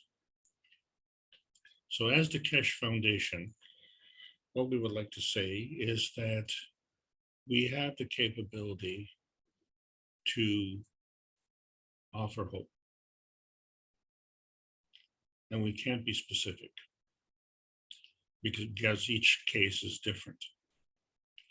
But generally speaking, the case that you've described for your nephew is a very important point. But if you're in a war zone and you're 11 years old and you don't have parents and you need to protect your community, you will do whatever it takes or perish. And this is the dilemma we have right around the world. So it's not to diminish the problem. It's to say that all of us have these problems and we all have them collectively, and it has to do with the way our society is structured. And can we continue? So one of the main discussions that we're having is how do we do this? And if we see that, our society is having trouble coming up with a solution, then you, as the last man standing, have an inalienable right to come up with that solution. And so the question is, why is the doctor who was treating himself able to make a testimonial?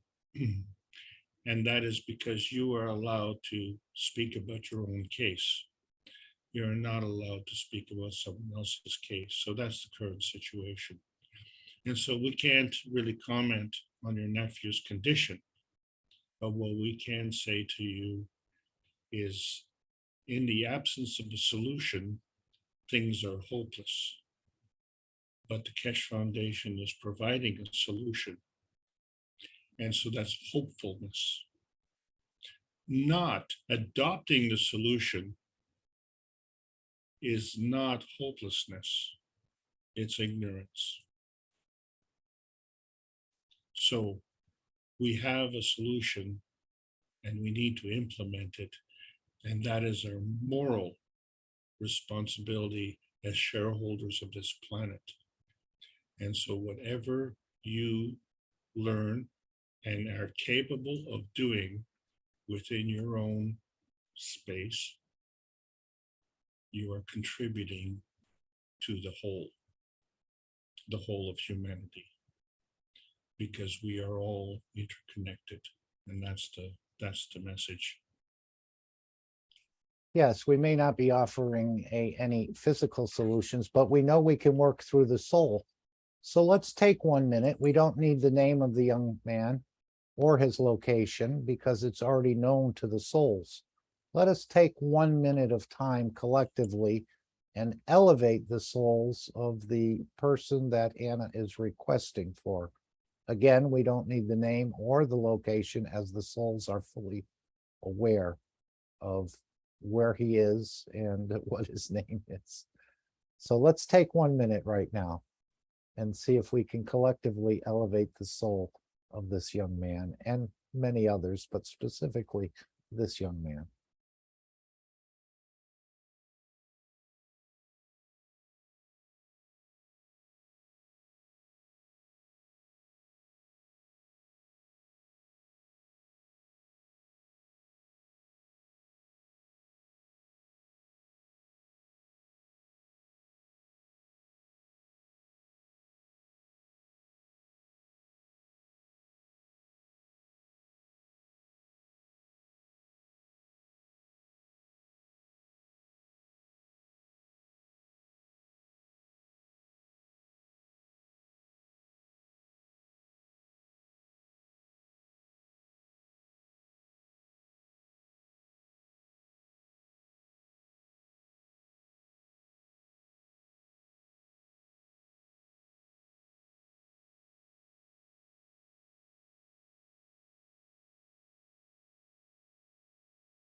Thank you all for participating.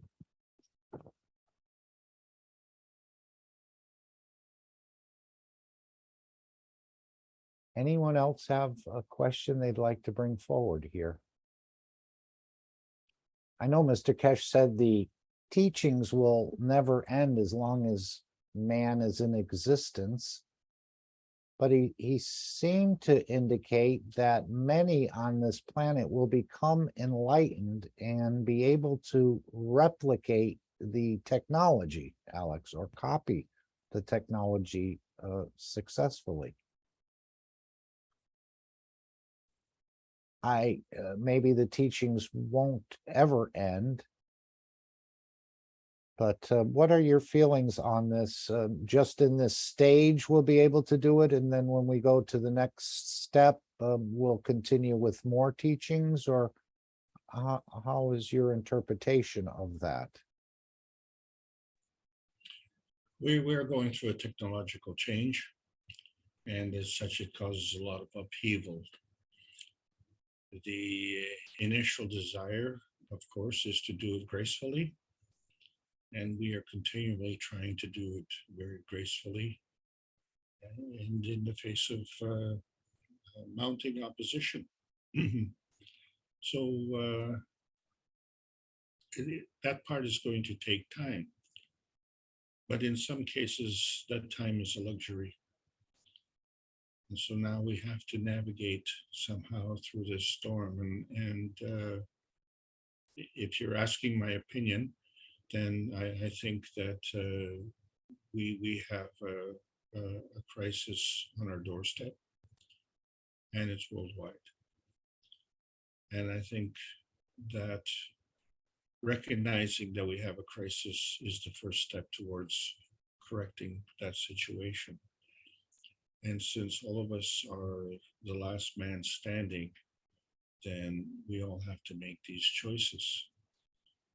And sometimes we want to delay these choices.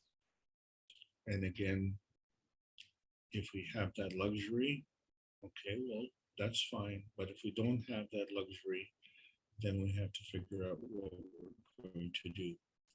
So in the meantime, we are building the Peace Dome, because the Peace Dome is going to contribute. And so we find that every contribution is one less part of the problem and one more part of the solution. And so this becomes the essence of growing and maturing and bringing towards peace. Because it's not just necessary on this planet. We are not the only ones who are wishing this. The universal community is with us. So this phantom force that is helping us along is also having a very selfish interest. And having a selfish interest is very important, but not at the expense of others. Maybe we'll have etiquette classes on how to interact properly with the universal community. I'm sure our soul probably already knows, but there may be little things like, who knows, not eating in front of them perhaps, or something else. Just a way that they feel more comfortable. I mean, we're going to look at them, even though it may be odd shapes and sizes and colors and forms and so on, we still want to look at them as brothers and sisters, I would imagine. So maybe we'll have some tips on the way to interact with the universal community. Sure, this is an important point, because let's face it, when we're looking at, shall we say, the problems on this planet, if we were going to apportion the percentage that is attributed to man, would I be fair in saying it's 99% of the problem?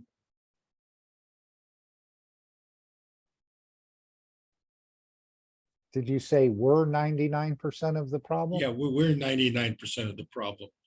We can all leave planet Earth and Earth would be quite happy. The vertical people don't need us to thrive. No, but the soul of the planet is still in much distress, as I understand it. This soul is not as elevated as it could be, let's say. Well, we're part of that situation. Right. So by leaving, that doesn't actually work as far as elevation of the soul of the planet to bring about a peaceful condition here. I'm just saying that's one of the solutions. Okay. It's not the best solution, because let's face it, we're in heaven. This planet, I mean, when you compare this planet to other planets within the solar system, we're in heaven. Are there other planets that are even more attractive? Well, I can't personally tell you, but there's no reason to believe that that would be true. The point is that we are here now for a reason. We didn't just come here because of the call of the wild. We came here for a calling. And so that becomes an important point when we discuss hopefulness and depression.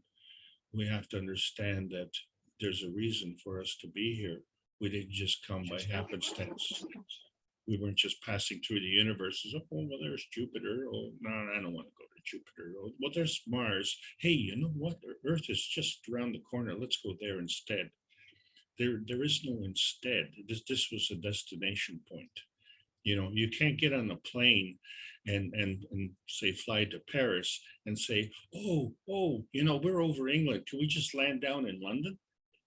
No, your ticket is going to Paris. You have to, you know, that's the destination.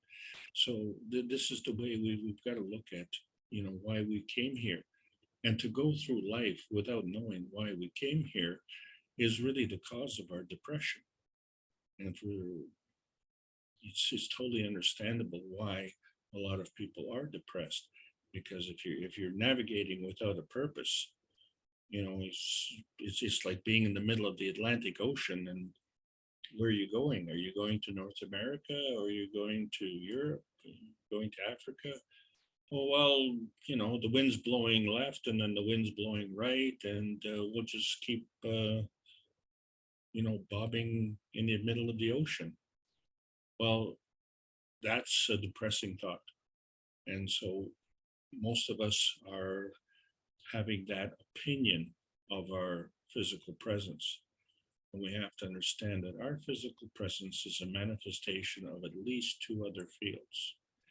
And it's beyond ourselves, right?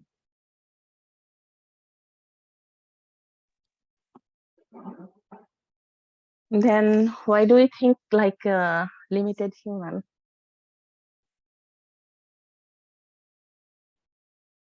Well, you've identified the problem. And now we're looking for a solution. Don't dwell on the problem. Okay, I'm gonna make another problem now. I'm gonna tell you a story, not a story, real story. Few months ago, I took my little daughter to the school and then came back, and then I'm laying down in the bed. I'm moving my finger of my feet. So my eyes was closed, and then suddenly my attention was in my third eye, but my eye was closed. So suddenly I saw a fall. The water is dropping from the upper part to lower part, and there is a lot of rocks laying down in the water, like water 2-3 inch high. So maybe I'm sitting on the stone, small stone. I'm looking at the water, and my eye range was like a 1 feet area, maybe 1 feet by 1 feet. I'm looking something, and I'm looking like a different funny way, not like a human. It's like a lizard. If lizard looks something like his head is this way, that way, different angle. So I'm looking that, and I'm laughing and thinking who I am right now. Did you understand what I'm saying? Maybe I was in the lizard body that time. So if we think human way, limited way, our problem will be more. Let's start to think different way, broader way. Our soul could be anything, whatever we want to be. So I agree with you, except that, you know, on this planet, the higher strength eats the weaker strength. And when you look at, say, mosquitoes, for instance, we're talking about bloodworms and mosquitoes. So mosquitoes, they like to land on humans and suck the blood. So, what will be really a nice thing is that once we achieve peace on this planet, and we won't have to worry about the mosquitoes biting us either. So a lot of things are going to be realigned as a result of that. And so all of this comes from the energy fields of the source, because in the process of coming to our physicality, we're coming to a lower energy state. But that lower energy state is coming below the threshold level of what we need for sustainability. And that's one of the reasons that we've adopted this eating cycle.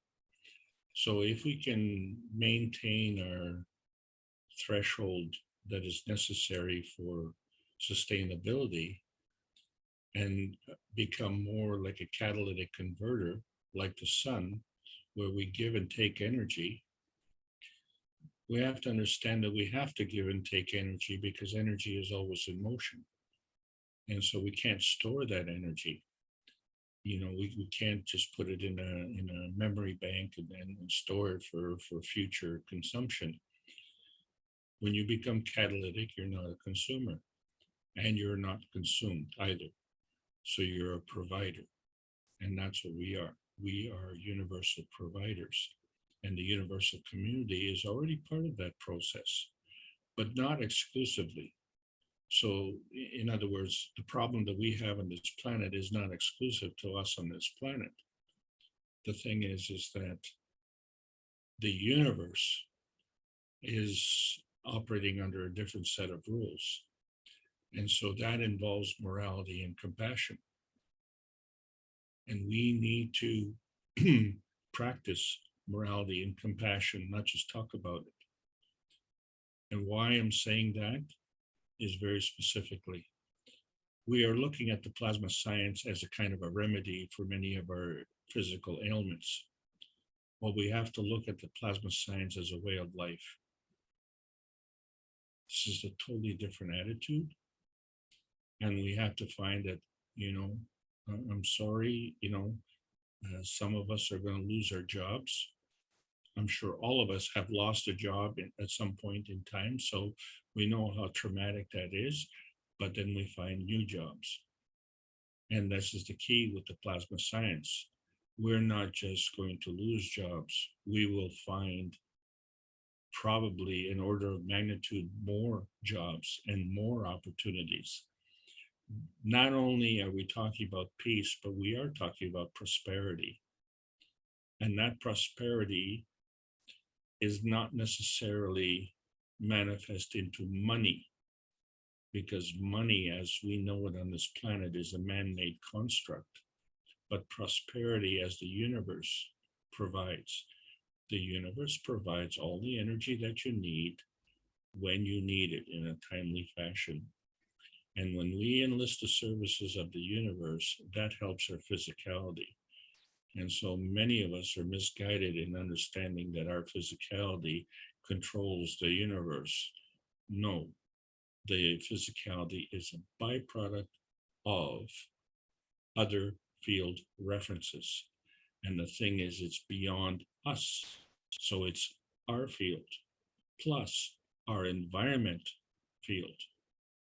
And if we understand that, then we have the opportunity to change our environment. And so that could be in our community, so we can go from one city to another. It could be on our planet, so we can go from one continent to another, or we can be interplanetary, to go from one planet to another. And we cannot do this physically. We need to do this the way we were born. And to go through life without knowing why we were born is really a sin. You spend all this time on this earth and you don't even know why you came here. And you don't know what you're doing and you don't know where you're going. We now have explanations. And those explanations are very deep. It's not something that you can just, come and sit down for a meeting for 5 or 10 minutes and figure it out. Even yesterday, I had a conversation, and the lady told me, that she was very spiritual, and that she's always known that there is a reason for her to be here, but she doesn't know why. But what she did know was that she was feeling a discomfort. And that discomfort had to do when she was engaging other people who were totally oblivious to the fact that they don't have that answer. And so what has happened in the last several years has been more and more people are having this feeling. And why is that? Well, because more and more people are enhancing the field strength of this planet. And the fastest way to do this is with the plasma, because each energy level is one order of magnitude. And so if we go to the nano, that's 1. If we go to the GANS, that's 2. And if we go to the soul, that's 3. 10 times 10 times 10. It's 1,000 times more efficient. And those are not the only levels. So we haven't even really done the math. So when we create our cups of life, and we've been looking at maybe creating 5 cups, but when we look at the space enhancement units and we understand, there's over 400 cups in there. That's a lot more cups. And so we have a lot more to learn. But all we have to know is that the universe is a benevolent place. And we are part of it.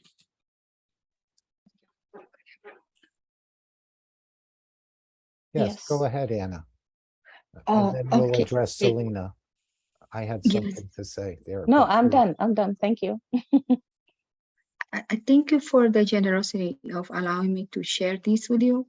This is completely different. And as I hear you, Mr. Mark, talking about, the manifestation of other beings, or, these energies that we're talking about, I want to ask permission to share with the wisdom of this group. One of many or few things that had happened to me, or that I had been having, I say I could capture even in images. And I say them because they're not ordinary. They look extraordinary. And I don't have a clear understanding of the meaning. Not that I need to understand, it's not coming because I must or need to understand. But I think perhaps if I share some of these images with you, more information can be offered to me. And one of them is a photo that I take. I was in my family, in the yard, in the patio, taking family photos, and there was a professional photographer, and I took a photo of a family member. And what I saw in the photo, we were having the 4th of July, we're having a gathering. I said, oh, I didn't think anything of it, but I noticed something. And then after I took few pictures, and the image came specifically behind my sister. She was sitting on the chair, and I have it with me because I don't know, I like to share that one if it's possible. And, if there is time, and another 2 more in my house, like images of a round image with light, another one with a rainbow of light that, I ran and pick up my phone. And by the time I could capture the image. One of them was already almost fading, but it was a round, beautiful image in a place on my house that is dark because I know my house, I've been here. And the other one was very recent. It's like a rainbow of colors just by the entrance of my house. And I feel compelled to take pictures, but I want to bring it to the wisdom of this group. If allowed, and if not, it's completely okay. I totally understand it. This is not a picture of a child, correct? No, it's none of my Adult. patients. Okay. No, it's not. It's my sister. It's a family. And the other ones, they're not humans. They're images of light that I don't know. Perhaps, Sure. I share this with friends. Sure. This I is could what we're send going it to to be. you. Mhm. So if you want to send it to you by WhatsApp, and then you decide what you want to share. Well, I The don't one have human that WhatsApp. is, oh, okay. The one that is a human is my sister, but I could even show it here, and I have permission from them because I show it to her. And the photographer that was taking pictures of her, for the purpose of professional family pictures, he didn't capture that image, but I did. And I have it. I don't think we have a problem sharing, do we, Alex? It's not any pictures of children, but it's an adult. No. And it's okay. I'm going to start. Let me show you the most recent one, Sure. and just briefly. Alex, no problem. No problem, Mark. Just make sure that you have a background picture ready, and Should I open just the video here? Do you want me to stop sharing? Yeah, why don't you stop sharing, Alex, and let her share the screen as long as you have your picture up. I have it here. I could just show it to you. Let's see. Okay. Yeah, but you have to share the screen. If we're all Oh, going to okay. see it, we have to share the screen, and then you need to click the two little Yes. buttons on the bottom. Okay. I think I am. I don't know why. Okay. Okay, here we are. No. And what do I do next? Okay, stop sharing and then we'll start it again. Okay. Mm-hmm. Okay, so you're going to share the screen. Mm-hmm. Your picture is already up, and then whatever you see a bunch of boxes with different pictures on there, you want to click on that box and sort of highlight it with that Okay. picture. Oh, okay. Let me see if I understand. Can Yeah. I put it on my phone like that or not? Yeah, many people share with their phone. It's not a problem. Yeah, like I have a video. Okay, let me just put it on. Oh, wait, I'm not able to share the video. Start video. Wow, I'm sharing my video and okay, I'm gonna You start. have to highlight that square around your video and then press in the bottom right-hand corner, share, the green button, share. But before you do that, there's two little buttons on the bottom left that says optimize for sound and optimize for video. They need to be checked. Let me, yeah, before I get that, I'm having this with my computer. I'm pressing on, like for my camera to my video to go on. And you guys could not see me, will you now? No. Just like the simple, when you participate with videos. So I don't know, I'm having this in my computer. Yeah, if you pull up a picture that you How do want to I have it share. here on my cell? I have it on my cell. I want to show it, but it's, my. Right, you have to pull up the picture first, and then you have to press share screen. What do you mean when you said pull up the picture, Mark? Well, it has to be on your phone. I mean, I've never shared from my phone, but normally whatever you do want to share has to be brought up. I do. I have it right here. You have the picture right in front of me. It's right on your phone. So now you would press share the screen. I did. I already pressed it. Okay, now you need to highlight that picture that you want to share. So you want to tap on the box that has the picture in it, and then hit share again. But I have my phone and I have my computer. I'm a little bit not sure what. I'm not sure either. Okay, that's fine. If you want to send me the picture in Telegram, I will try to bring it up, or the video. Can I send it to you by your text message? Is that okay? No. If I share the pictures on my text Yes, in message? Telegram. In Telegram. Oh, Telegram? Okay. And then to the group, Mark, or to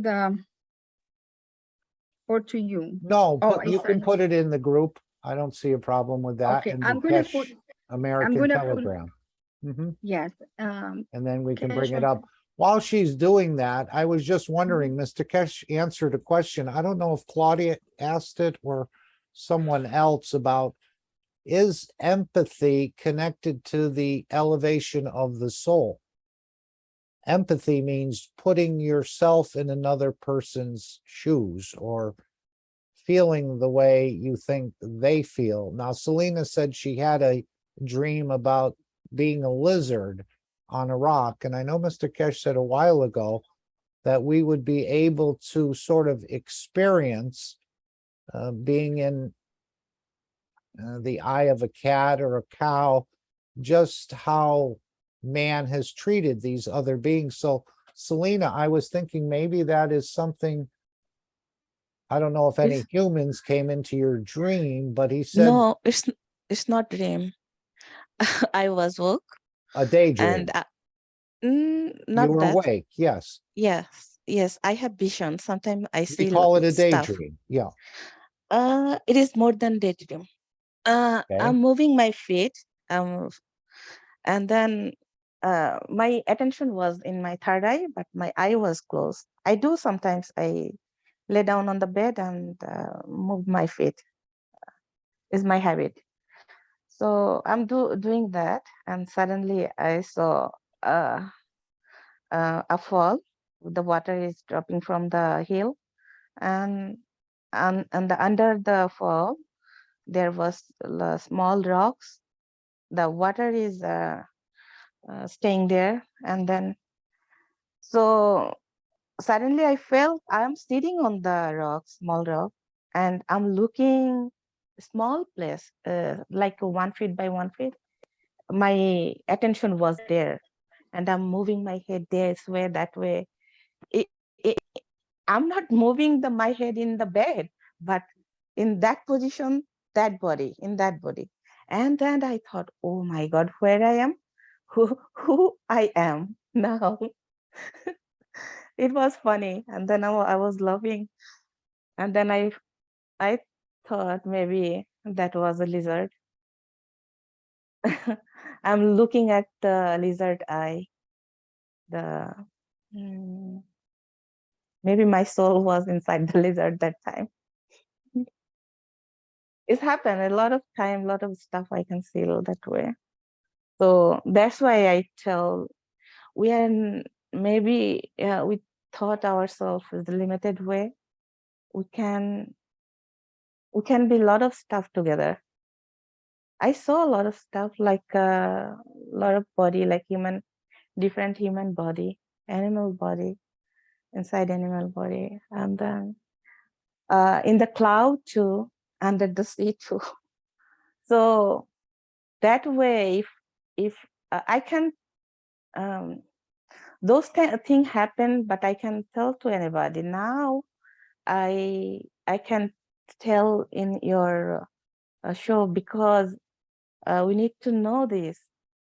It is happening. I know I'm not the only one. There is a lot of people can see and do stuff. So we have to know. Then we can extend our limitation. We can broad our thinking and do stuff. Now is the depressing time. Everything is so limited. We think we are the only poor person. What can I do? This and that. No, my thinking, my understanding, we are everything. So we need to find a way to extend our work and find a way to solve the problem, what is happening now. That's it.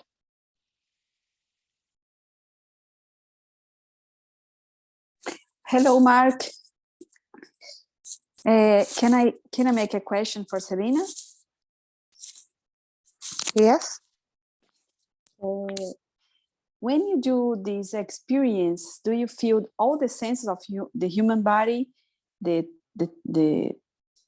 audition, smell? Do you feel all the senses of human body? Yes. Yes. I'm here. I'm here. My I can see another body too.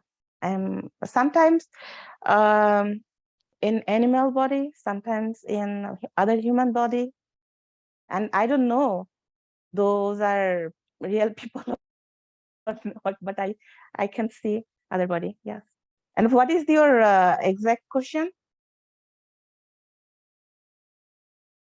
Was this?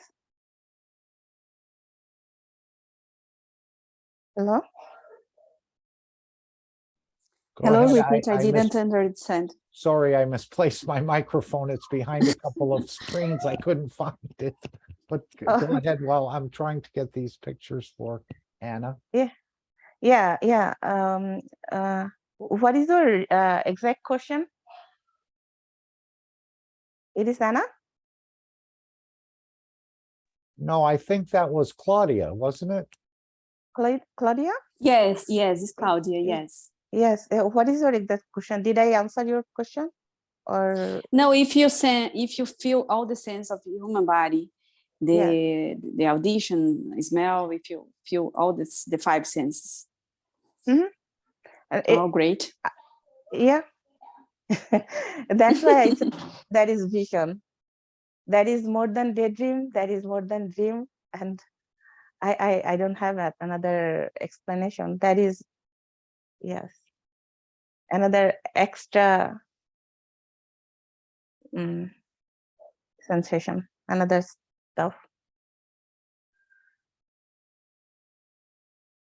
I think so. We are getting that thing.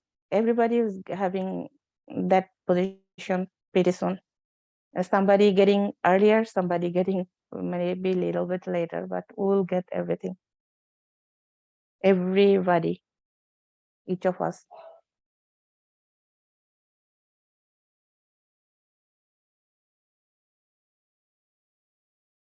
Agree. I'm just not able to navigate very well. Let me see what I brought up two of them. I can't seem to bring up the third one.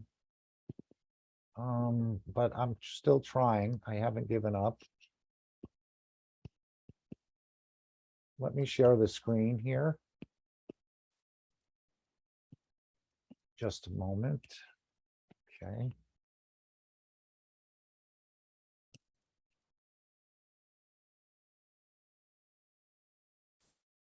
And these are pictures from Anna. Now, perhaps, Anna, you'd like to open your microphone. Those are two of the three you sent me. I'm still trying to get to the next one. Go ahead and tell us what Thank you, Mark. you wanted to share. Yes. So the first one, the round, light image, that's the entrance of my bathroom. It's a hallway. There is no windows there to, bring light. And I had just come from a trip where I did, spiritual retreat. And then when I saw the picture, the image, I ran to pick up my phone because I was impressed by the colors and the beauty. The colors were like in the image that he had not even able to put, very vivid, very, bright colors. But by the time I went to pick up my phone, that's what I got. I just could get that image. This is the one, the first one, the round image. So the other one is a picture of my sister. So we're having this family gathering and she came to visit and we're gonna do these family pictures. And I took pictures of her sitting on the chair. And I took few pictures and I noticed the light images and the shape of the images behind her. And I said, but there is no, I thought it was an airplane or something. I said, there is no airplane. This is my backyard fence. I've been here for many years. I never seen such. And to this day, I don't, they look to me like light, like like wings of light, and sharing with my sister, later on, and not about the picture, but about she was dealing with the extenuating circumstances herself that day. She said, "Oh, I'm glad that I made it." And I captured this image. That's all I have to say. Okay, there's one more, and I'm still trying to, for some reason, I can't seem to retrieve it, but we'll find it. I have it. I just can't seem to get it to come up. You want me to resend it, Mark? Let's send it again. No, that's not it. I have it here. This is the one with the colors on it. Yeah. I don't know why. 18. Okay, no, I don't have it. There's something I'm doing wrong here to find it. And let me just try. I need to move a few things out of the way.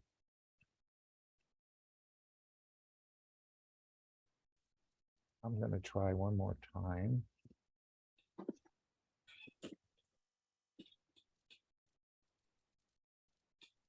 There's an interesting thing that's happened with cell phones, is that they seem to have visions that normal cameras don't have. And I don't want to go into any technical explanation on that because I'm not qualified, but this seems to repeat itself. A lot of images are coming up on the cell phones that were previously unavailable. So what we do know is that if you can see it, that means it's a physical manifestation. It's a physical manifestation of the light, but as you can see, the image is incomplete. Oh, okay. This is the last one. That was recently. It's by the entrance of the front entrance of my home. And the image was brief. I had my phone nearby, so I went and I took a picture. And I just want to add that the round image that I captured, the colors, when I ran, were this color. I just couldn't capture them. They were these bright, these beautiful colors as well. To me, it almost looks like the sun is reflecting off something, but you're saying there's no windows or glass or mirrors to do that there. No, you see the glass window next to it, this one, the glass. But really, why I wanted to go a little bit deeper in this is because I've been here for many years and I had never seen any reflection of the sun like that. Right. So that's definitely And that is very something brief. different. It's just like it's like brief event. It's just it lasts very briefly. They're all very briefly. Oh, it didn't stay there for any amount of time, you're saying? No, I have to run and so capture you them. saw it first and then Yes. took the picture of it. It's not, Alex, that it came from another picture or through, she physically saw this image. All of them, all of the three, the first one, the round shape that looks like a planet with a wing around it. It was the color, the third one, the round planet image. It had these colors, Mark. It lasts few seconds. By the time I run and pick up the phone, it already almost fade. Well, this one, I captured earlier, so it fades very fast. Did you have any sense of other beings being there? Did you have that feeling or emotion that maybe someone else was there? I know, Mr. Keshe, that's what he said, that we'd have that. Not on this picture, but I had the feelings of presences and very many lucid dreams of my life. Many, I have books of my dreams. But I have felt the presence of other beings, of course. But this phenomenon is only like, when you're giving a vision, an image that is going to put you in awe for a very brief period of time. That's what I felt. Like, now, in your sister sitting in the chair, right? You said this is your sister? That's my sister, yes. What is the image you're seeming to capture? This on the fence? Do you see this? Yes. What is this? And And it's, I have many pictures and they all, they are there in these. and it didn't stay, you're saying? It was only there for a moment? Lasted, yes, very momentarily. That is correct. And were you able to see them with your naked eye? Yes, that's what she's saying. Oh, the first image, this one, the colorful, yes, with my naked eye, because I ran to pick up the phone.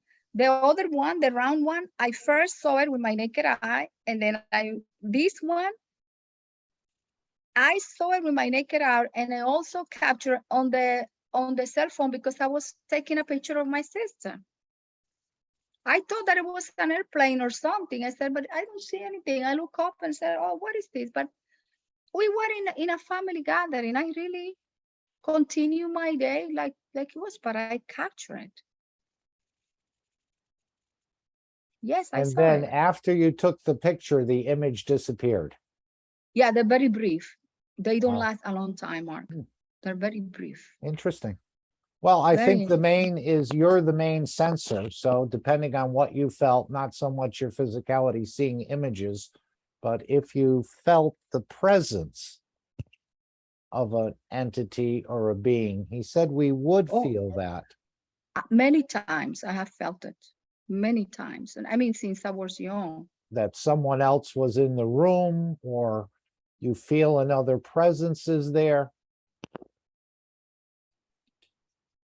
I could, since I was very young, my experience, like, you know, mostly through my vivid dreams, where I could really have a, how do I say, a dream within a dream, and I could play with beings from other dimensions ever since I was very young. And can I share this with you? Like, see, like, I have many dreams, but let's say. Yeah, Selena shares her dreams quite frequently with us. There's no problem there, I don't think. Okay, Alex? so. No problem, listening intently. Yes, it's very nice to hear these. I think we're going to hear a lot more of them as well.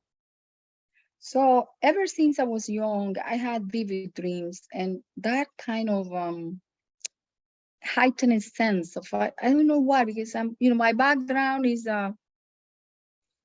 Hispanic, working people, you know, believers, good people. But I had, when I was in medical school many years ago, I had a dream. My bed was just, I was in front of the window, and I dreamed that I was picked up in a very nice, you know, flying vehicle. And I went to play with these little creatures. They're very, you know, they look like toddlers, very joyful, full of life, aliveness. They're playful. So they picked me up and we went to play. So I spent the whole day playing on a field of many flowers, beautiful gardens. We jumped like kids. We just play. In my dream, we played for hours. The whole day we were playing. There was love, there was aliveness, there was joy. They were friendly. It's like a friend comes to pick you up and give you a fun day out where they know you're gonna have a lot of fun. So that's what I did. So I had to get up very early because I was in medical school. So I got up at my usual time, about 5 o'clock in the morning. And when I was coming back from where I was into my body, that I opened my eyes, I almost see them. I knew that they were there. There is, how do I know? I don't know. I know that they just have left. I almost captured them, just leaving me. So I kept that I went on with my life. Of course, I didn't particularly like to, I didn't even write my dreams then. So yeah, I went on with my life, and then fast forward, after I became a physician, I don't know how many years forward, I'm here in the United States, and I'm listening to I was taking a break from studying for my board. So I said, let me watch this TV show. So there was a TV show where a woman was saying that she had sex with a extraterrestrial being. And I got, I said, okay, I got curious. I said, let me just spend a few minutes. I need to unwind. And then I said, oh my God, how many stories? So, and then I was listening intentionally, not judging, just listening to one. And then the anchor of the show asked her, do you have a picture of the man or the being that you had sex with? Well, she showed a picture of the face of that extraterrestrial being or that being that she claimed she had sex with. When I saw the face that she showed on the TV show, my heart almost came out of my chest because I went back 20 years or who knows how many, I didn't even remember ago, to those visitors that I had played with many of them. And I knew then that they are their sister because I share with them. So I had that kind of experiences and among many others. And I now recently, after I started making the GANs, what happens to me is that I am dreaming and I have had lucid dreams and I have a dreamers and a dreams. So I know what that is, but now this is new to me. Before I wake up on my physicality, I wake up in the place that my soul goes when I dream. I get 2 wake ups. And immediately I get the second wake up. Well, I wasn't there, but I'm not doubting you whatsoever. As Mr. Keshe said, when people go in the unit and you're the captain of, he said, we believe what you're telling us and sharing with us. So I'm in no doubt you're not trying to deceive or perpetrate a fraud here. This is just explaining what you've experienced. Absolutely. And as I said, I don't even need an explanation. It's not something that I need to, I don't need an explanation because I lived that. It's part of my living. I share these images with you because to me, you are enlightened beings. And it's my pleasure and my honor, and I humbly want to share them with you. I thought, especially for my sister, that those were angel wings, guarding her and supporting her. And they just allow me to capture it because the photographer didn't capture it. He was the one taking these professional pictures. And yes, that's all I can say. I was going to ask you, you said that you were playing with the children, but then I said, did you tell your parents about it? But then you said you were studying for your medical board. So I said, oh, she wasn't a child when all this No, when I you had were the much dream. older. Yeah, no, when I had the dream, I was in medical school. I was about 17 or something. So, and when I saw the picture show of the woman that presented a picture of the being that she said she had sex with, I knew that she wasn't lying because I played with them. I don't know, I came to this country in 1991 and I started medical school in 1978. So see how many years has passed. But that dream is vivid, is alive on me. It had not erased and faded from my memory. So when I look at the picture that the woman presented, a sketch that was made of the extraterrestrial being that she said she had sex with it, I said, oh my God, America is like a lot of things you see there. I was recently coming to this country, but when I saw the picture, I went right back from 1978, who knows how many years. I was 17 when I had that dream. Mm-hmm. And I said, no, these are the same beings. That's it. That's all I could say. Very nice. I mean, Alex, would you like to make any comments? I'm not here to judge, but it sounds fantastic to me. No. This is a personal experience. And what it does is it demonstrates to the individual that there are more things to consider than what we give of in the physical realm. And so this is what we're trying to teach in the plasma science, is that the field forces are manifesting. And the word manifestation is any kind of combination of these field forces And so there can be a plasmatic manifestation and the physical manifestation, but in all cases, there's a plasmatic manifestation. In some cases, there's a physical manifestation. And then in other ways and means, it depends on the individual. It is a skill that we each of us cultivate, and that is the purpose on our life here, is to learn how to cultivate these skills so that we can be better functionaries with respect to the universe, because we certainly didn't come here for the express purpose to lie, cheat, and steal. And if we did, we will find that when we go back into the universal community, that we will be extremely lonely. So I think the reason that everybody is here at this meeting, and I'm assuming, but the thing is that this is a gathering for the benefits, for the beneficients of the universal community and of the earth space community, and to recognize that there are beings in both dimensions. And so we are now at the point where we can realize the advanced technology that would allow us to participate with the universal community. And the universal community equally wants to participate with us. But it's not a matter of shyness. It's a matter of field strength. And when we're working in a lower field energy, then we are depleting the energy of others. So as the others are feeding, they are also depleting, except for the fact that if you become a universal member where you can be catalytic and you can give the energy and take the energy from the universe simultaneously, then you maintain your MAGRAF position, which is a balanced condition. And in a balanced condition, it is transparent. So it's when we come into a physical state that we manifest into the visibility. But there seems to be a deficiency, which is represented by the story of Mitra.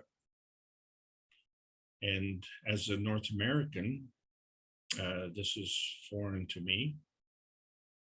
And but it doesn't diminish the relevance of it, because we all have experiences in our life which are unexplainable until we take into account that it's unexplainable if we look at it exclusively from the physical reality. When we take into account the plasmatic reality, well, all of a sudden it becomes explainable. And what is why I have gone on this particular journey of discussing the relationship between earth space, inner space, and outer space is because we have this belief and this desire to go into outer space, but we keep taking rockets with us. That's not the way we were born.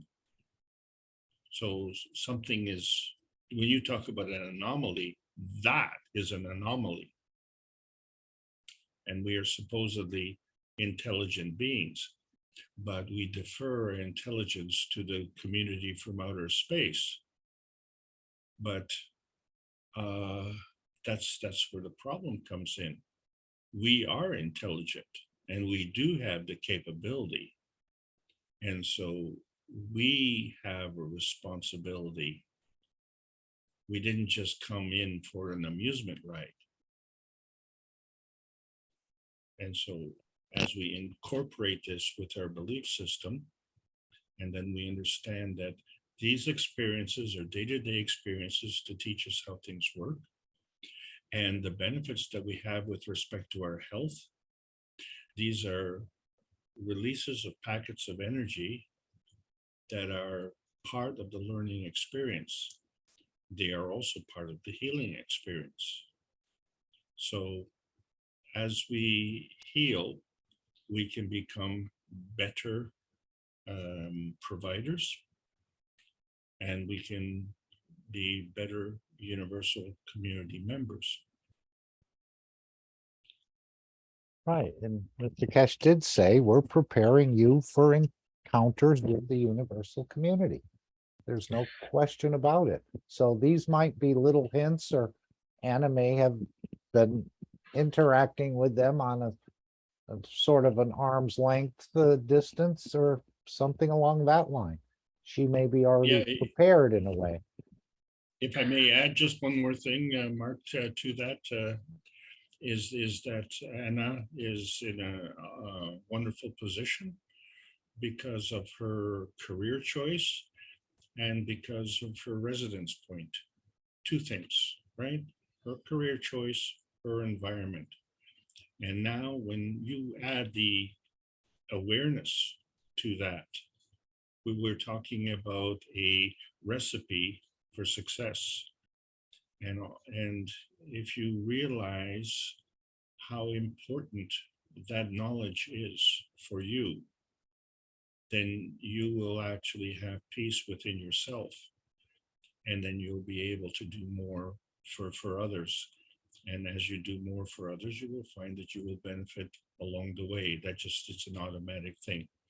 So this is why I'm saying it's not a remedial thing. It's a way of life. And this is what we're all striving for. Right, and imagine those colors on the wall were the entity itself. And this is the actual manifestation of a universal being in one shape or form. There's probably billions of different shapes and forms, but maybe that's how that particular entity manifests itself. Only briefly, but enough time to take a picture. Go ahead, please. Mark, I always felt presence, always, my whole life. Were you always looking over your shoulder or looking Yeah. around the room to see if you physically saw something? Yeah, I felt a lot of time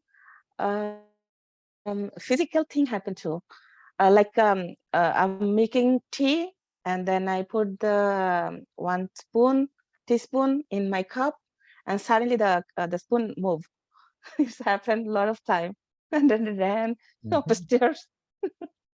And always, my whole life, I felt, yeah. As Mr. Keshe said, this planet has always been part of the universal community, okay? Right, yeah, I'm saying that, Yeah. I think everybody is here. Yeah. And as we know, there are many here, a 1/3 perhaps, who just are hiding in the clothes of a man, and how many more haven't actually taken on any physicality and could be just here as observers, yet they're still able to manipulate things, perhaps. Maybe. Oh, I don't even think we've begun to see the possibilities that we will see in the near future. Mark, I just want to thank everybody for allowing me to present today and for participating in this wonderful meeting. I'm really gratified with your presence, and we are moving towards, all of us, to make this a better planet. And there's no better time to do this than, was it last week or the week before? No, now. We need to do it now. Thank you all. Hope to see you next week. I was just going to sign off at this point, and thank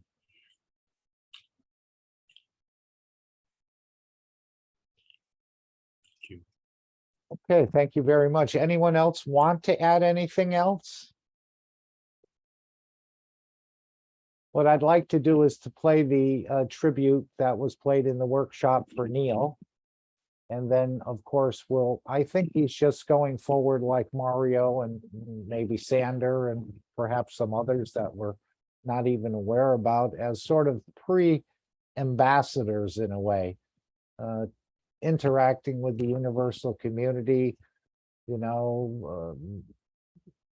maybe shaking their hand or whatever other way they may interact, and just as sort of a pre-ambassador to our ambassadorship of going out into the universe. It was just my thought.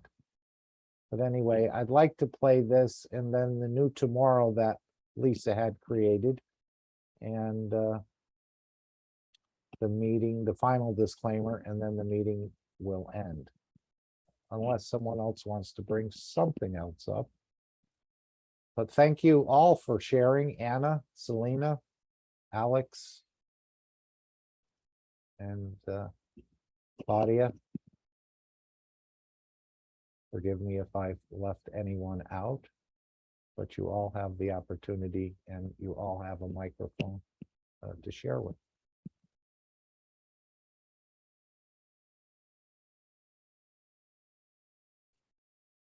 Okay. So let's start this. It's about 2 minutes long, and then we'll go to the new tomorrow. And then the final disclaimer, and the meeting will end. Play the recording which Linz has made, and I think you got the copy of it. Yes, I'd be happy to.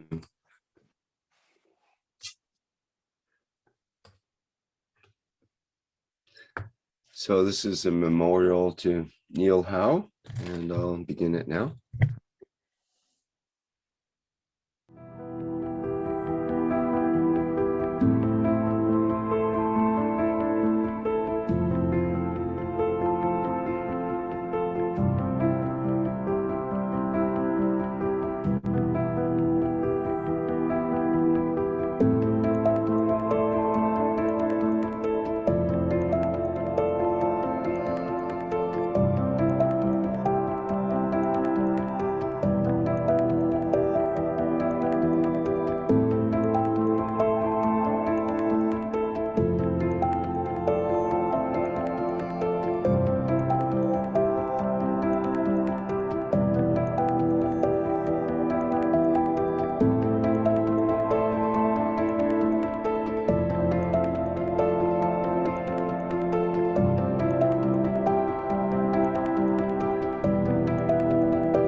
Thank you very much, Rick.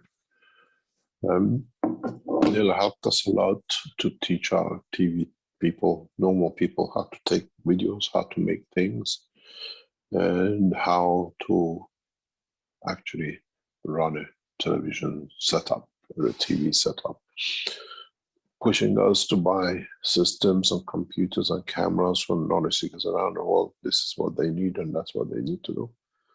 And we have a lot of good memories from them. Somebody said, why can't you save every life? We do not need to save the physicality. It's the soul which breathes, and that's the celebration of life. This is how the cycle of life is, and how the cycle of life goes. And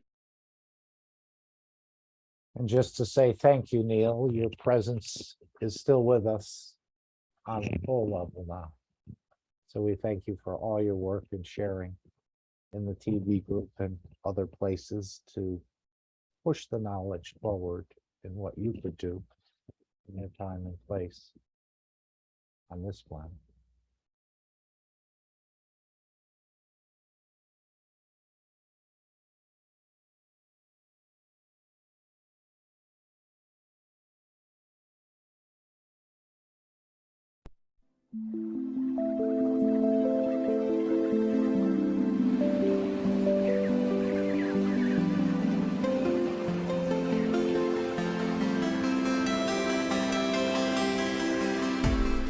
In the world of creation, we had the two extremes, except in the case of the Creator and Mitra,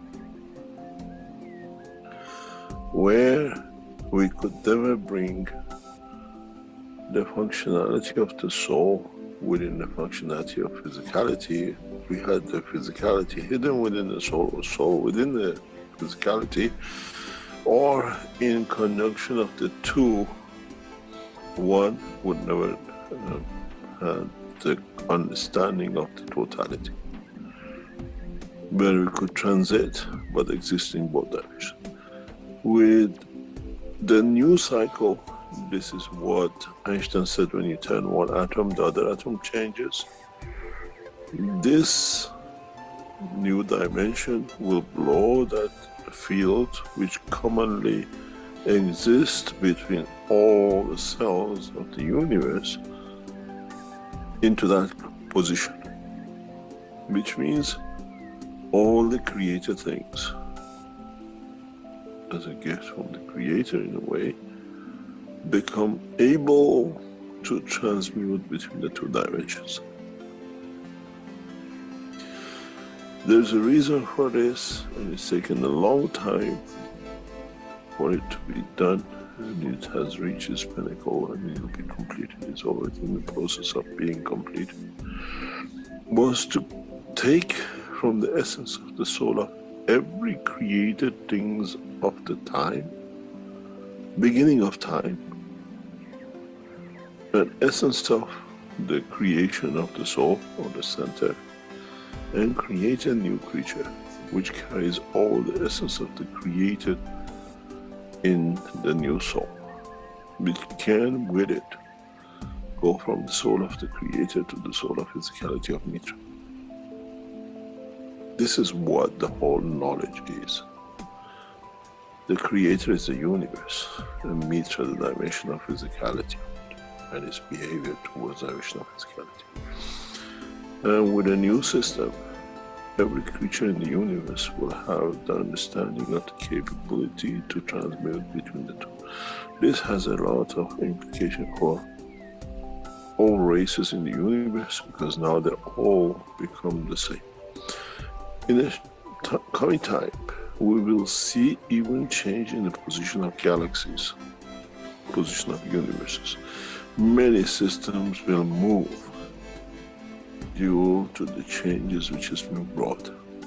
Man doesn't have that knowledge as such to monitor, but we'll have the knowledge to see, we'll have the time to see that with the new fields, as we call it, a lot of things will move in the right position to keep that ability to change between the two.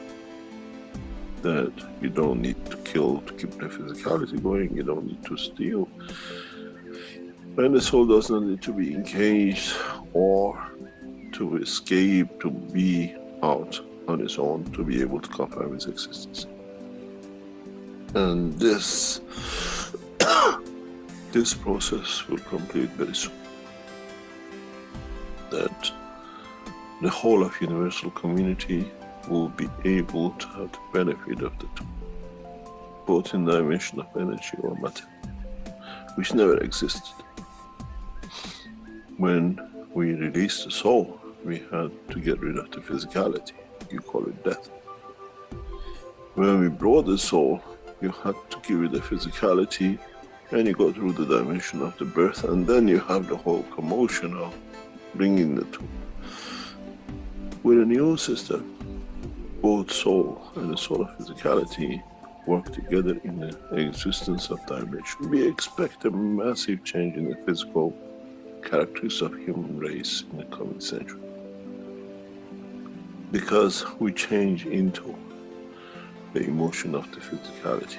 The way, as I said many times, but many never understood, Indians and Pakistanis were the same, till one chose to take different kind of energy in the other one, and we see change of the feature.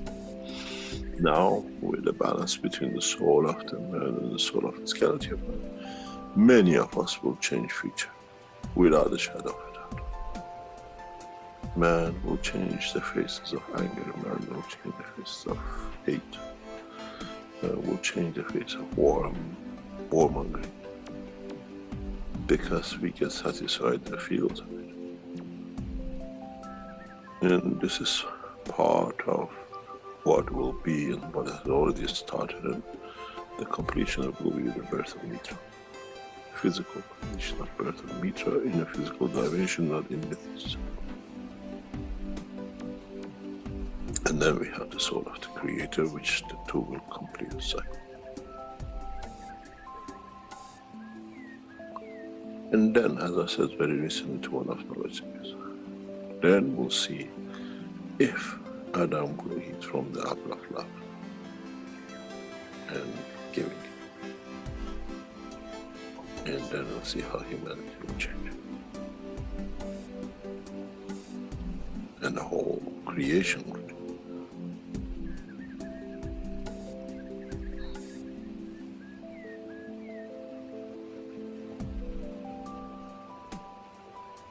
We are at the verge of that change.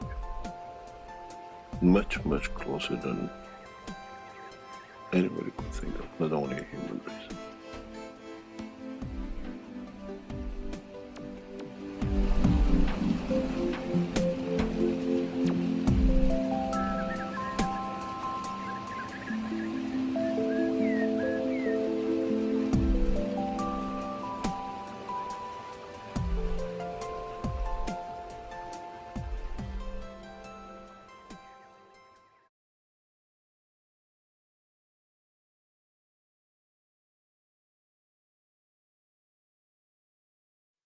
Disclaimer. The information and education material contained herein is meant to promote the general understanding and dialogue of GAN's processing. Such information is not meant or intended to serve as a substitute for a healthcare professional's clinical training, experience, or judgment. For patients and individuals, such information is not to be a substitute for professional medical, therapeutic, or healthcare advice or counseling. For medical issues or concerns, including decisions about medications and other treatments, readers, viewers, listeners should always consult their physician or, in serious cases, seek immediate assistance from emergency personnel. Prescription information, procedures, and use of medical devices information should be undertaken only by properly trained and certified medical personnel. We specifically disclaim any warranties, express or implied, including implied warranties of merchantability or fitness for a particular purpose. Such information is provided, as is, and is believed to be accurate at the time of its publishing, but it is the viewer's job to evaluate the accuracy of any information found in this presentation. Every case presented is of their own experience, applied by themselves for themselves, and it applies to their case only. Every person experiencing health problems should seek professional medical advice and consult their course of treatment with a doctor. The processes of plasma balancing described herein are a natural process which supports the body but does not replace medical advice or therapies one is already subject to.